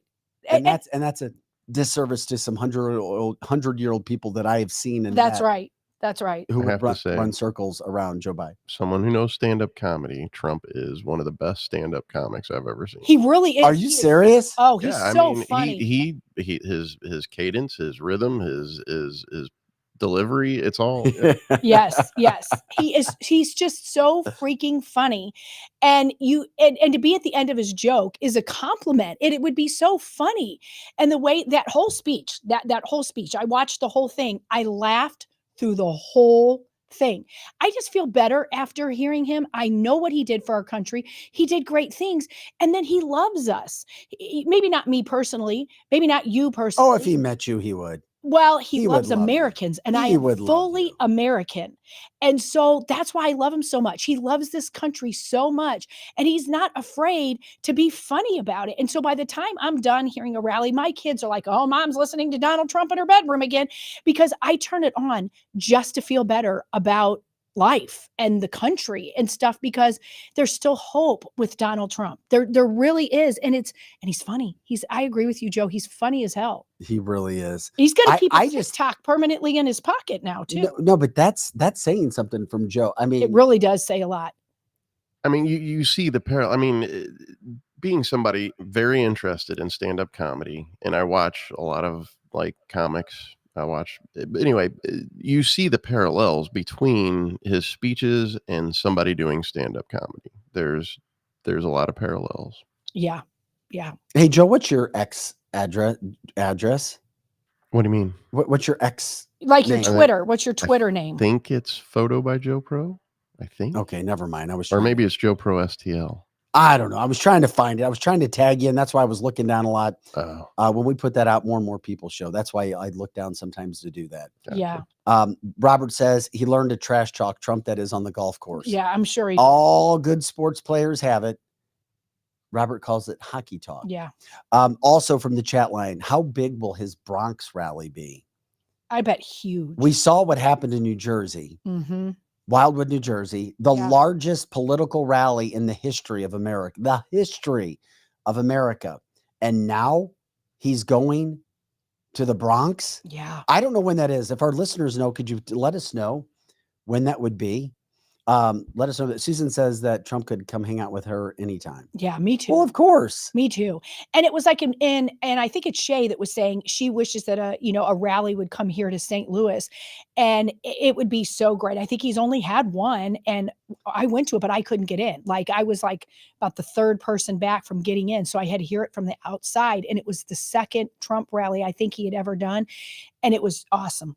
It was just awesome. Even to be outside, it was awesome.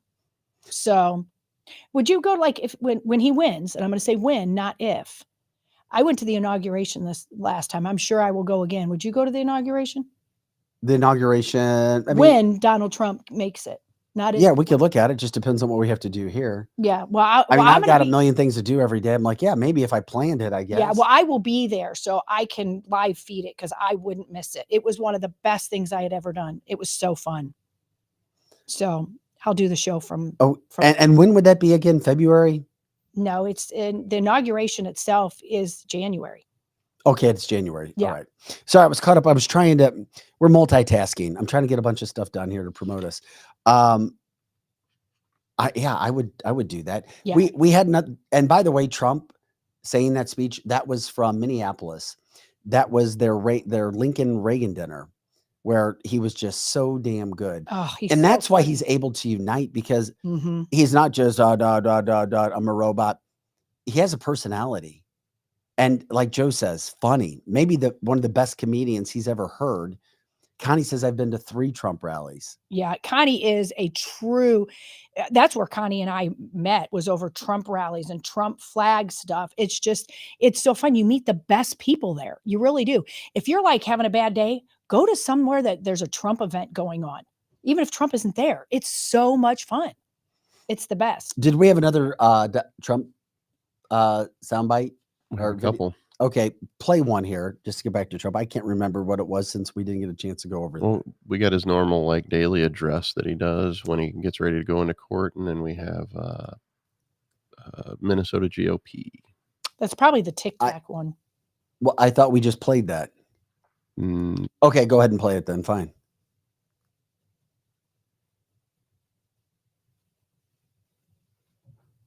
Energy is what caused this massive inflation that we've suffered through. And then everything caught on. I mean, do you ever see bacon where it went up 4 times over a course of 3 years? So I don't eat bacon anymore. It's too expensive.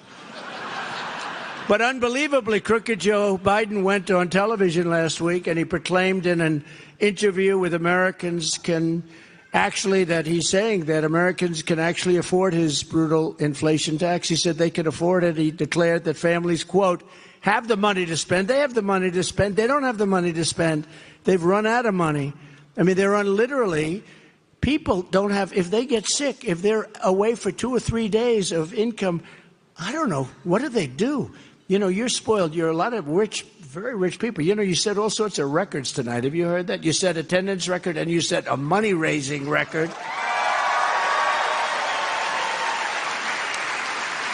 But can you imagine if you miss a couple of days of work, can you imagine you can't pay your bills? I mean, we have the highest percentage of that we've ever had. And Biden blamed his economic disaster on companies shrinking the size of their sticker bars, okay? Can you believe that?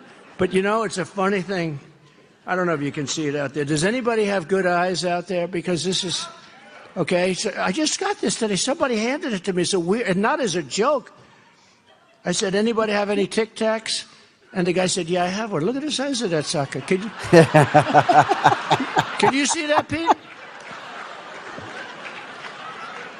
This is called Biden Tic Tacs. See, you see what I mean? I know. I just think it's so funny. This costs more money than the one that was like 10 times bigger. This is inflation. That's a perfect. The guy actually handed me. Do you have any Tic Tacs? Yeah, here, take mine, sir. I said, what the hell is that? I'm never going to lose this. This is going to be a part of our.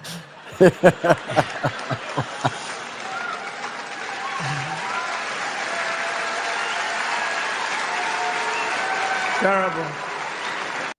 All right. Once again, you see why Joe says what he says with Donald Trump Yes. being one of the best comedians he's ever heard. And Joe is, and if you talk again, Joe, we'd love to see you. Joe is super into comedy, and Trump is just, he is the pinnacle rock star when it comes to politicians. I mean, the guy, there's a reason he has charisma, machismo. He's got it. And he uses props like Carrot Top now. Yes, and I love it. It's so funny. And he's standing at the podium, and it kept shaking and moving and whatever. And I can't remember exact words, but he's like, "Who put this shit together?" Like, I mean, he curses up there on stage, but he does it almost like you're saying, Joe, like he does it in the right spot. And he's like basically cutting down the people that set up the stage. But it was so funny because the stage was all rickety. I just was so fun. So fun. And you know what? To clear something up, Gary's saying something on the chat line about the third term. He was also talking about where if you talk to a liberal, they literally take it when he says the third term. Yeah, like Kaysen yesterday. Yes, like he's not going to leave. I was like, no, that's not what he's meaning. He believes that he's now had to win 3 times. Correct. He won once in 2016. He says he won in 2020 and that he will win again in 2024. He's not saying he's going to stay for a third term. He's saying he will win his third term. They take it completely out of context. Well, they know the difference, and they're saying it because they have to try to come after him with something. That's right. That's right. Shay says from the chat line, his victory will be too big for the Democrats to cheat. I think Shay's right. I pray she's right. And if that happens, that would be so big, big, big, big, big, big, big. I want to show you the polling first. The party in the USA will be huge when that happens. God. I mean, I am going to be running around it. You guys won't be able to contain yourself. I was hearing, what's her name? There's a party in the USA. Oh, Miley Cyrus. Okay. Well, yeah. Okay. Yeah. Well, we can play that song and play it really loud. Well, look at this polling. This is from the Polymaker Society. I mean, I think they only polled just over 1,000 people, but they've been pretty damn spot on over the years. Mm-hmm. There's your map right now, people. For our listeners in the podcast, we are showing a map which has Donald Trump leading Biden nationally. And by the way, Polymaker, if anything, is more liberal than they are center by 14%.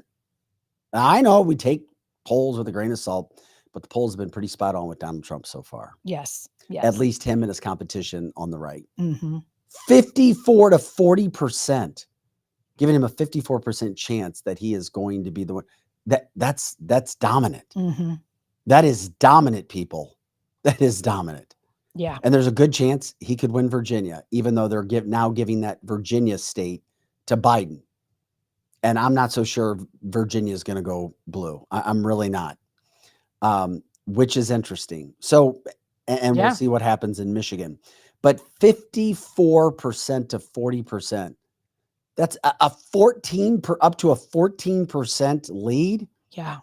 Holy crap. That is amazing. But I do believe that's true because there's no one in their right mind that has a brain at all. You know, if you could even vote for policies that your Tic Tacs are that small. Who wants a small Tic Tac? I don't. Give me a big old Tic Tac. Well, Jonathan Turley, the attorney that Donald Trump has quoted several times in his pre-court hearings, came out viciously against what was happening to Donald Trump. And before we send this to the sound with Turley, polling is now showing it's at about 60% or almost 60% of Americans. And I wanted to give you these stats because this shows you it's not just you guys listening on the chat line, but here is where people in America feel. This polling states, and I was looking for it where it was. I'm trying to remember where I got it from. Oh no, it's national polling. 66% of all voters polled say that politics has definitely played a role in the indictments of President Trump. Yeah. Here's the big one. 59%, almost 60% of voters say that Joe Biden has played a role in the indictments of President Trump. And 54% of voters think that Joe Biden really wants to stop Donald Trump from winning and putting him in jail so that he doesn't have to go against him.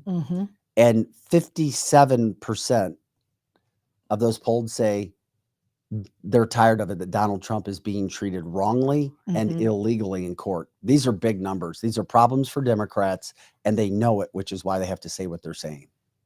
Yeah. They do. They do have to say what they're saying. And somebody on the chat line is saying, you know, lately the people that are on Susan's saying this could be why the libs have become worse crabby lately. And that's true. They're very upset right now. If you're around someone that is a liberal right now, they're not really in a good mood, if you noticed. I didn't say Democrat, but a true liberal is really kind of crabby. Well, if they're crabby now, what's going to happen if it gets closer and Donald Trump is actually running and we have an election? And he wins. Remember what happened? It took me by absolute surprise in 2016. I knew that people weren't going to be happy, and I knew that elections raise high emotions. But what I didn't understand is this whole facet of liberal women and men that would scream. You know that lady with the glasses that she's sitting on the ground screaming like that? Ah! That's what you're going to have. You're going to see people absolutely lose their minds. And I think the rioting comes back. And I don't even know that it's all going to be Antifa and BLM. You're going to see some of these liberals just lose their crap. Because I've said this, and I'll say it again. If you are a true, very far left, woke liberal, you have a mental illness. And that's not me being mean. They do. You don't act like that if you're not okay. So you're going to see all the people in our country with mental illness absolutely lose their mind. They're going to lose their shit. Well, from the chat line, Biden has 100% of the illegal votes. I hope they can keep that number low. I agree that I'm not one of these people that thinks illegals are going to say, hey, we love Trump, because Trump has already said he's going to try to deport. Yeah. Well, he's going to try. He's going to, quote, try to deport as many as possible. Right. So yeah, I agree. I do think that if they are allowed to vote somehow, some way in the blue states, they'll make a difference. They'll have some sort of a standpoint to do that. Robert says, I agree. Liberals have a mental disorder. You guys have talked about that. Yes. Certainly made your points clear from that standpoint. Well, and I think when they get ready to vote and all that, this should not take us by surprise like it took some people by surprise last time with the mail-in voting, the cheating, the illegals voting. It's going to happen, you guys. It's absolutely going to happen. So you can't have a friend. If you've got a friend or a kid that goes, you know, I don't really like Trump, I'm not sure I'm going to vote, and they live in your house, I say to my kids, well, if you're going to still drive the truck that we paid for and I find out you vote for Biden, then you're going to have to buy your own vehicle. I wanted you guys to hear Jonathan Turley, extremely respected attorney, talking and breaking down this case. And once again, these are not hardcore right people that are coming out speaking about this. Not every one of them. Just listen to him talk about what is actually happening in New York again with Trump. Defense is going to want to be heard at length. I believe that there are layers of reversible error in this case.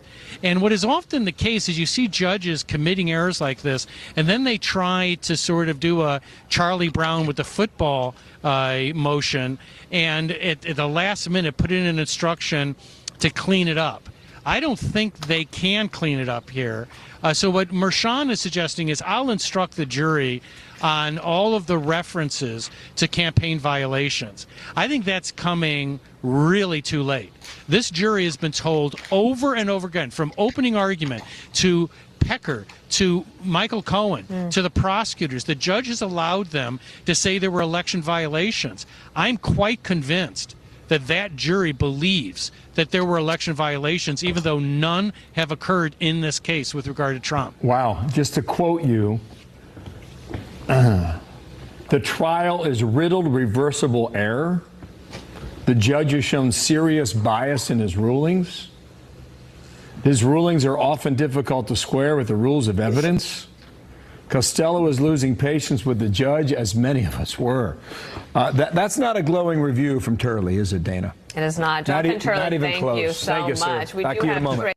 Yeah, so you hear again, major problems going on. It's happening every day.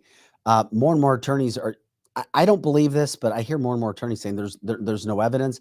There's nothing they can even find him guilty of if they were trying to.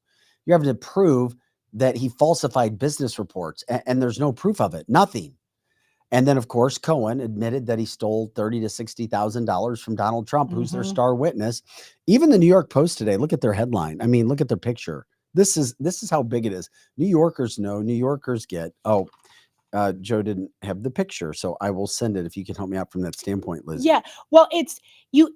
Every time I think that trial cannot get any worse and these people cannot get any more corrupt, he's like bragging about it like basically he deserved that kind of money because these people have Trump derangement syndrome. And he was, I think it was 60,000, like you said, in between 30 and 60,000 for some remodeling thing that the word is stole. He actually stole the money from Donald Trump and he was trying to justify why that was okay.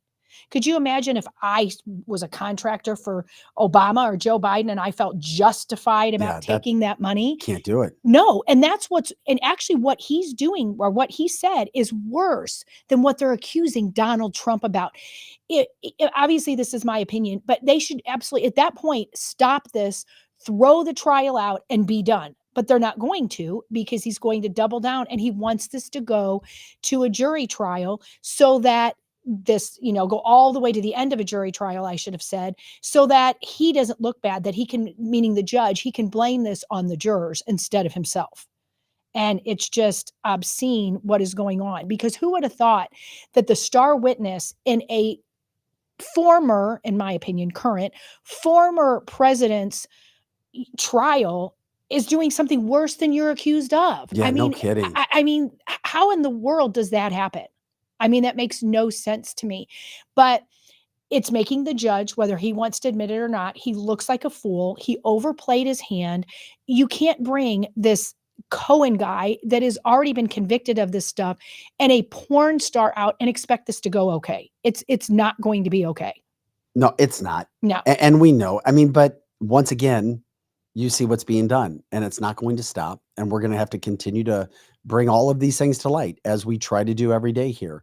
I just love the fact that I'm sending this to you right now. If you haven't seen it yet, guys, hold on a second, Joe. I'm trying. Go figure. This is. Yeah, this email situation. Well, and Megan is saying, and she's got a really good point here, that she doesn't think that the judge cares about his reputation at all. No, he doesn't. He's already approved that. He has no shame at all. So he's one of those people that just thinks he's above the law and his hate. Well, no, he's going to be protected. He doesn't care. He's being paid.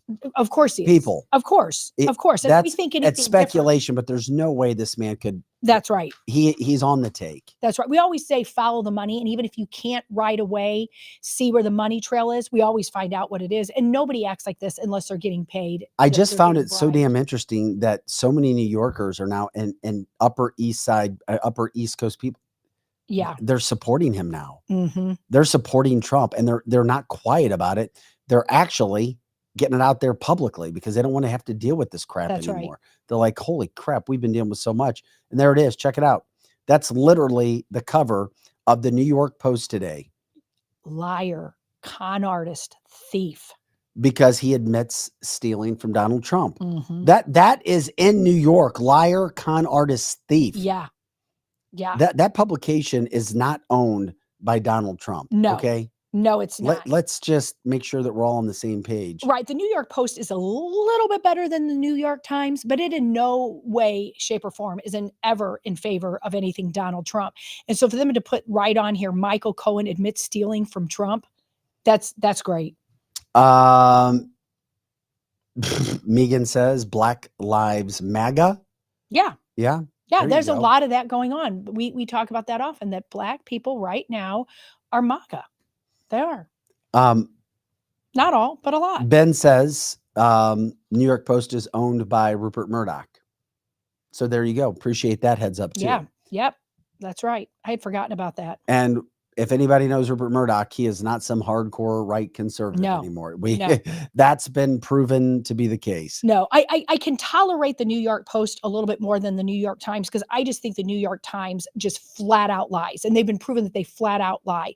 New York Post, there's some truth to a lot of what they say. It's just obviously, as Ben is saying, has a Murdoch-owned slant to it. So they're not, lovers of Donald Trump, but no. But you can at least read it without wanting to fall off your chair. So I love that. Joe, do you still have that up? I mean, can you imagine being Michael Cohen and this is what's your face with that picture? Yeah, that's a bad look right there. Look at that. Uh-huh. I mean, wow. Well, and I didn't read this Look, part. I just love looking at it. Look at it. Bragg's entire case against Trump hinges on a liar, con artist, thief. That's great right there for the Murdoch paper to say that. Look at that face. I would really, make the best pictures for sure. I'm not the most photogenic. I wonder what person. he is getting. I But know. Look at that face. He was in Yeah. prison in 2018 meeting with the DOJ about this. Yeah. Terry says, by the way, guys, that have signs out now that say Black Lives MAGA Yeah. showing support of Trump. Yeah. If somebody finds one, take a picture. Yeah. I haven't and seen one in person, but I've seen it. And I see people with shirts like that say that. I'm not in person. I've seen them on TikToks or Reels. And Chris says, of course, the New York Times is just as bad as the Post-Dispatch. Just a propaganda trash rag. Don't know how either are in existence. Yeah. Mm-hmm. So anyway, not sure what's going on with that. That's for sure. The courtroom artist pictures are pretty grim as well. No, they are. And we've seen that all happen.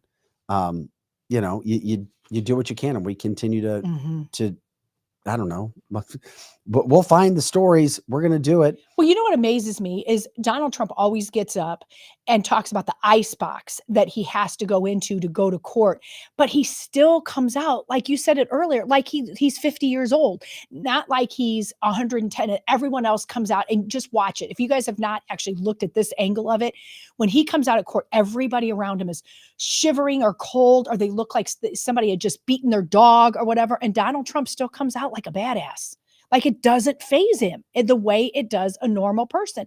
That's why I've said this, and people thought I was a wackadoo for saying I truly believe that Donald Trump was born for such a time as this. I really do, because nobody but a higher power could keep propping up the same man. Nobody's gone through as much. That's for sure. No, for sure. Not even close. Yeah.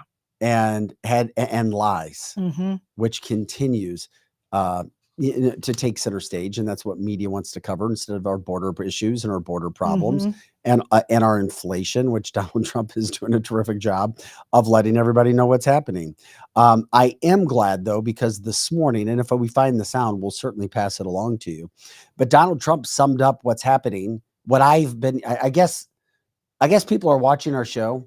What are the two words I've summed up what's happening to him? What kind of court have I called it for 3 weeks? A kangaroo court? Donald Trump said it today. Yep. Thank you, Donald. People are getting our shows out there. Donald Trump came out today and said this is a kangaroo court. Yep. He wrote it on Truth Social, and that was on the criminal trial that's taking place, of course, in that evil, cold Manhattan courthouse. Yes. Kangaroo court. Donald Trump is amazing. He really is. I mean, it's, you know what? All these things that continue to happen to him, and there he is. Shay says he's protected by God, she believes. I do. And too. then liberals will think Republicans are crazy or nuts for saying that.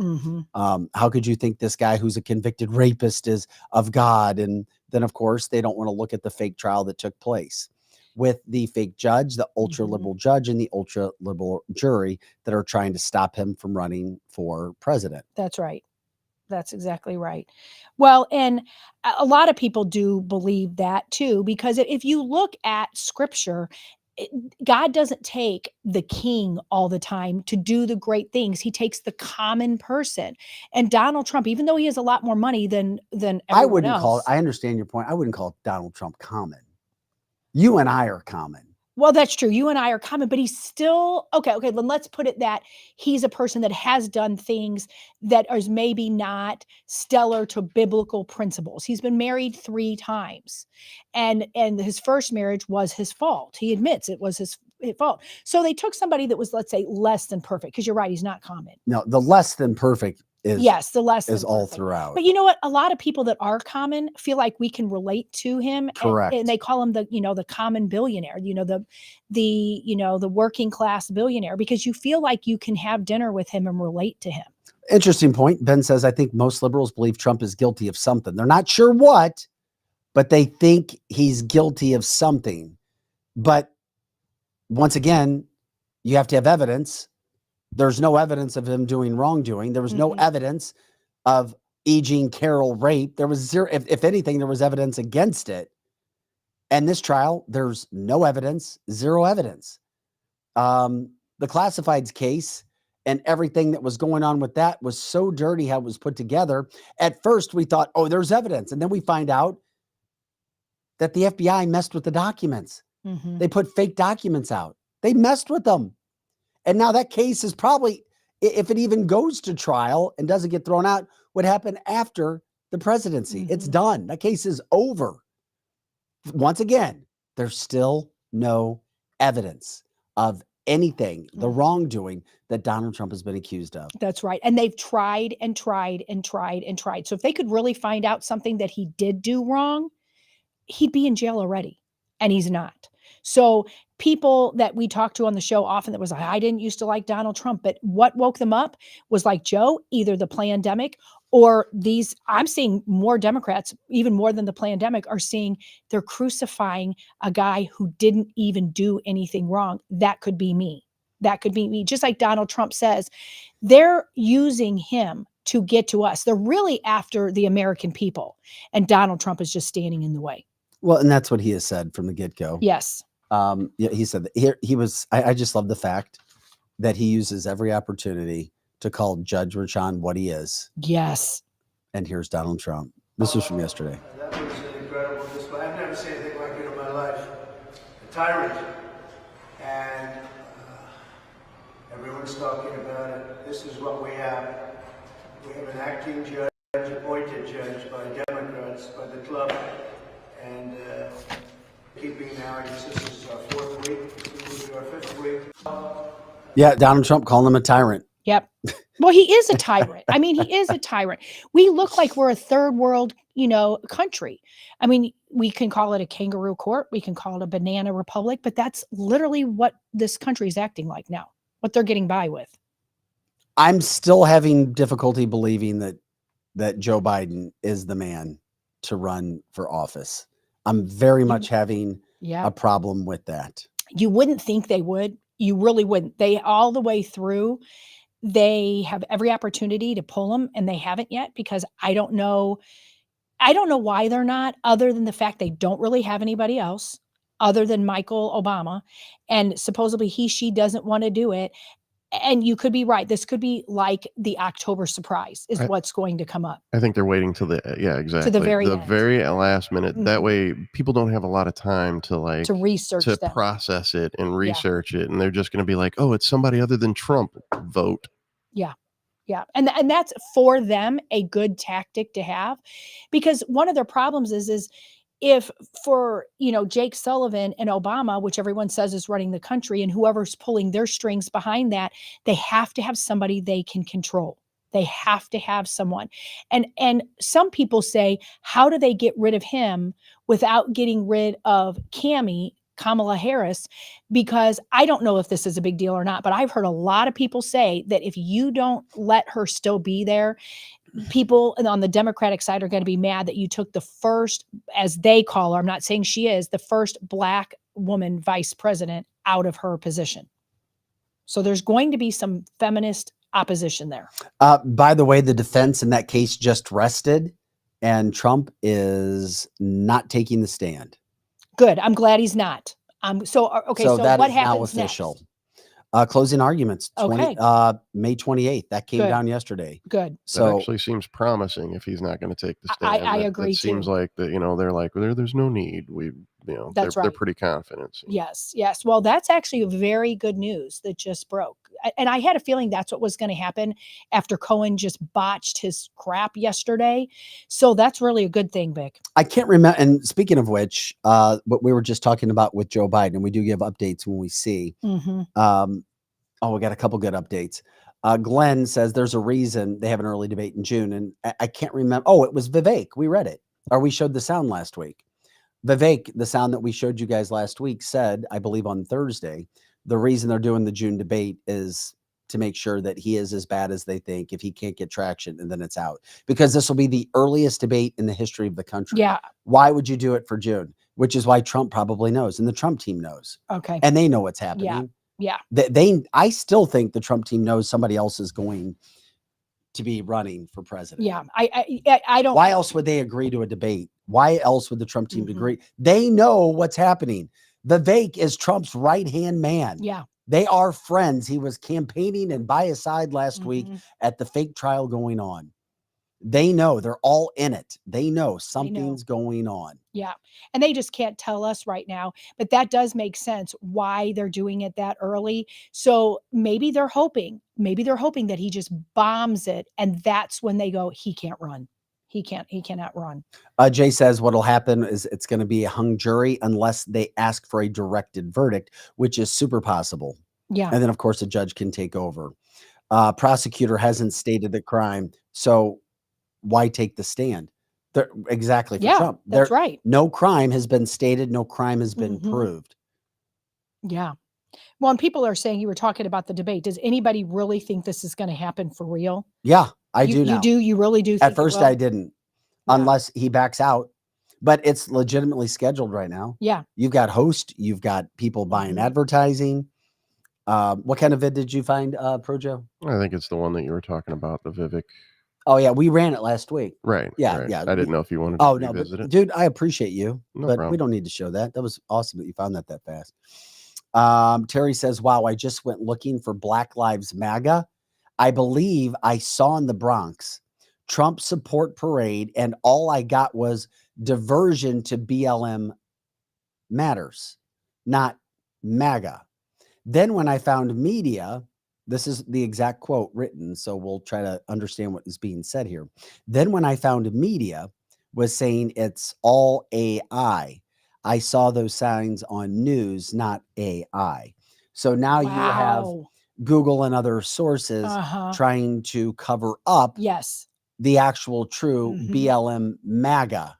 I'm glad Terry brought that up, because that just shows your eyes do see things, and your brain saw it.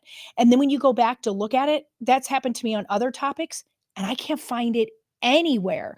And I have to sometimes go to a different search engine, but even then it's reworded and I know I saw it. So I've now learned to take a lot of screenshots of things so that I can say, see, this is what I saw. And that's what was said. So I'm so glad that she brought that up. It's just a reminder of how the media and Google and search engines and other source of information, they try to cover up what someone else is putting out good. So it's hard to find things sometimes later when you go back. So it makes you wonder if the search engines are interfering now. Yeah, they are. I really do. Because like if I Google in something that I know is a conservative topic, and say if I go on Google or Safari or one of those, Fox News won't come up, Newsmax won't come up, OAN won't come back. You'll just get like NBC, CNN, all that. So I have to go to a different search engine to find those things. Now that's on my phone, my computer, it's a different story. So the same story, I will get CNN's version long before I ever find Fox's. And by the way, if we had somebody asked, are we running on Rumble this morning, guys? Rumble has a very big glitch. But are we running? Something's going on. It's streaming. It says that we're running. We started. However, there's only 4 viewers on Rumble we're having reason, a problem which with we Rumble. have a lot. But I mean, not to be negative. I meant the reason I brought up was somebody had asked me if we were actually running. Yeah, it is. It as looks far like as I it can is. see, yeah. Yeah, as far as I can see too. But here's the thing. That's why we say this often. A lot of other platforms, you guys, there is something going on with Rumble. I don't know that it's Rumble doing it. I don't know if it's a server like an AT&T server or if it's a search engine that's doing that. But our Rumble now is having more buffering errors than any one of our other platforms.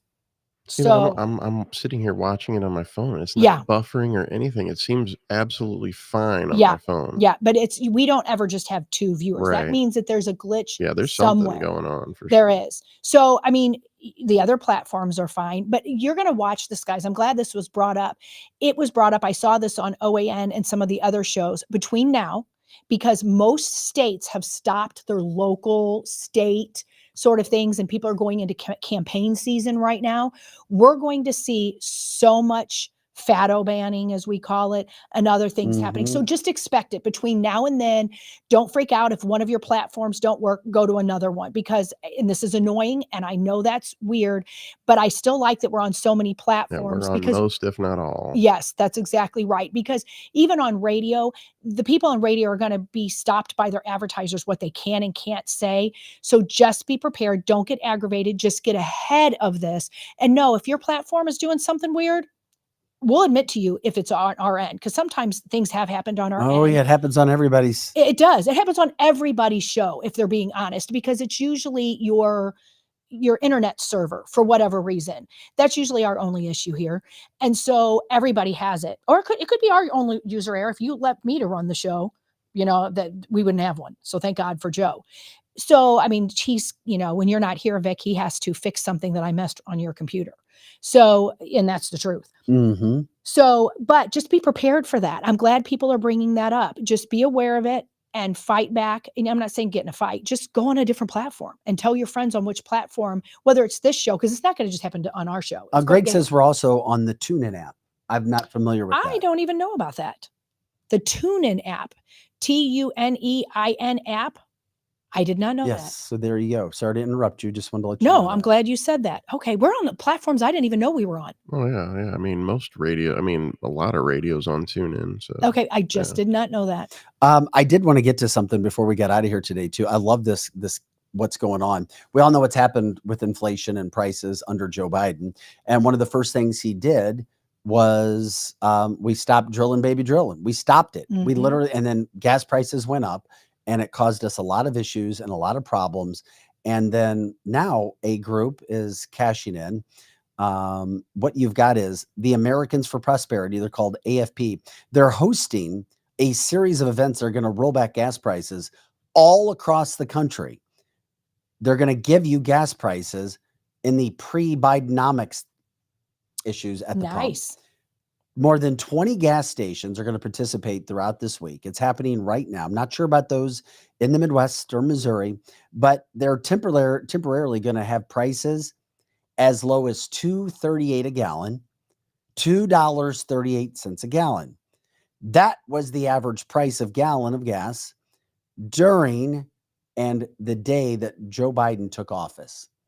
Donald Trump gave you $2.38.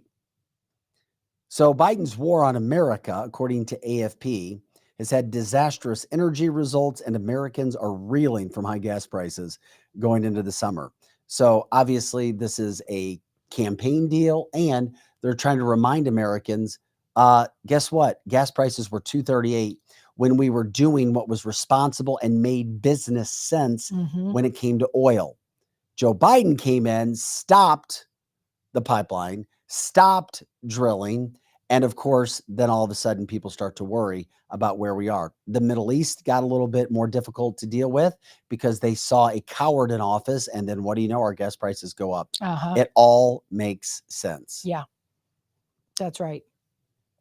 Yesterday, according to Robert, this out of Nebraska, a single hailstorm reduced a multi-million-dollar solar park consisting of 14,000 solar panels into a pile of toxic debris within minutes, once again showcasing the costly and pointless nature of net zero.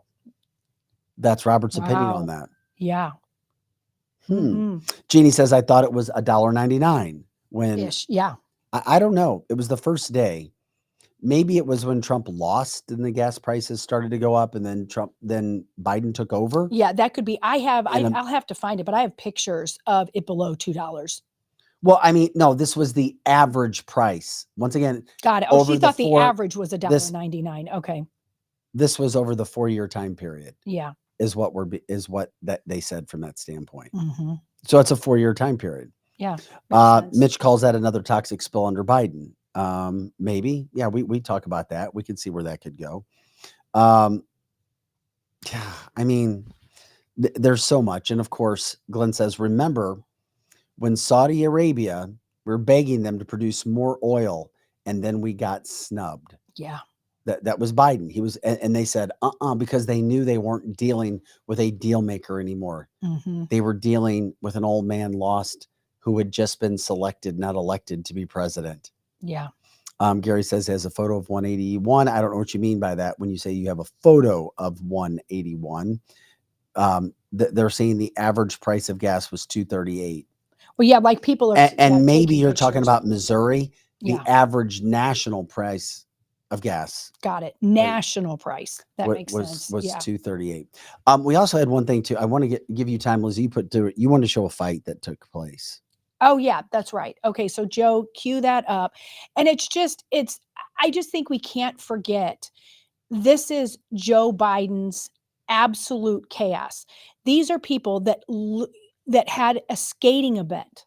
Literally, it was just a skating event that happened, and they literally lose their mind.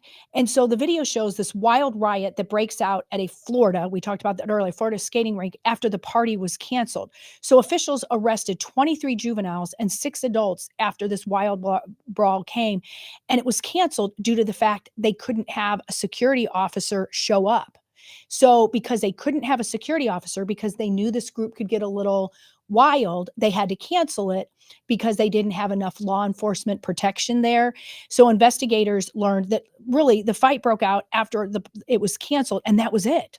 That was why they went. They just flipped their shit. So I just don't want you to forget that this is Biden's America. You want to play it, Joe? Thank you.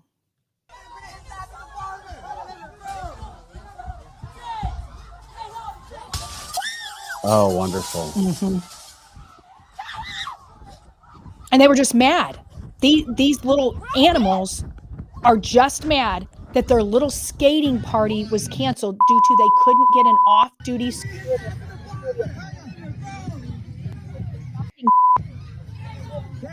because they were trespassing. So the crowd just continued fighting, damaging the nearby businesses. So not just the skating rink, they went up and down the street and rioted, stealing, disrupted the operations of everything on that rink because they couldn't go skating. Oh yeah, complete chaos. Mm-hmm. Wonderful. Mm-hmm. They said the sheriff's office said another group went into a convenience store and caused more than $500 worth of damage to just the wine bottles. So ultimately, they apprehended 23 juveniles and 6 adults who were booked into the Orient Road Jail near Tampa. So just there you go. Okay. This is, I mean, you can kind of see what this is. Just wanted you to see that when people don't get their way and they don't get to go skating or whatever, they go in and they ruin people's businesses. And this just goes on. You don't have to play the whole thing, Joe, but it just goes into all these businesses that were completely interrupted because these brats didn't have their way. So they scared other business owners. So I don't understand the rationale of these people. But see, if there's adults, the adults are acting like this too. So their kids are even acting worse. Yeah. Good job, Joe Biden. This is your America. Well, I mean, it's also the American society. It really is. I mean, yeah, Joe Biden can do it, but I'm not going to blame everything on him because he's not smart enough. But that's true. That's true. I don't know. Tell me if you think this is true. I think the uptick happened after people saw that there was no laws or anything after they shut everybody down. Yeah, this has happened. Yeah, I mean. And it just keeps getting worse. No deterrence. Mm-hmm. Lots of crap can happen. And we have continued to see it happen over and over and over and over and over again. And it's frustrating. But once again, we all dream of better days. And hopefully those good days can happen and go from there. That's right. Yeah, we were kind of almost at the end of our time. I mean, I know we have a couple of videos, but I didn't know if I want to get into it all today, Joe. So yeah, we might want to get into that tomorrow. So we have some more good stories. Yeah, we have a lot. I don't think we can get into it. I mean, that was fast. Minutes. No, that was fast 2 hours. Yeah. It always is. We affectionately call it the fastest 2 hours in podcasting. Please remember David Gregory. If you've been wronged or hurt in any way, let him know when you contact him at 314-619-4230. That cancel this. Told you give him a call, and he will take some of those fees away. He'll waive some of those fees. Also, you're not going to find a better attorney in the state of Missouri to take care of your PI cases. There's just not. You heard Scott Vaughn during his interviews, unsolicited, talking about David Gregory. Yeah. I don't even think he knew that he was a accountant. friend of yours either, or did he? Oh, he did. Oh, he did. Okay. He's an accountant. He's got a degree in accounting. He's got a law degree. He's a politician. Mhm. He's writing the rules as well. Nobody better. Give him a call before you sign with somebody. Or if you know a friend or a family member, make sure they know David or how to get in contact with David. 314-619-4230. 4230. But make sure they know to say cancel this so that they get whatever they're going to get back, that they'll have their fees waived. You can also find them at gregoryformissouri.com, gregoryformissouri.com. Of course, check out Complete Auto Body Repair, Complete Auto Body Repair, and Wenty's in the Chesterfield Valley as well. Guys, we appreciate you joining us today. That does it for the fastest 2 hours in podcasting. For Pro Joe and Lizzie Sparks, I'm Vic Faust. Have an awesome day. We will catch back up with you guys tomorrow.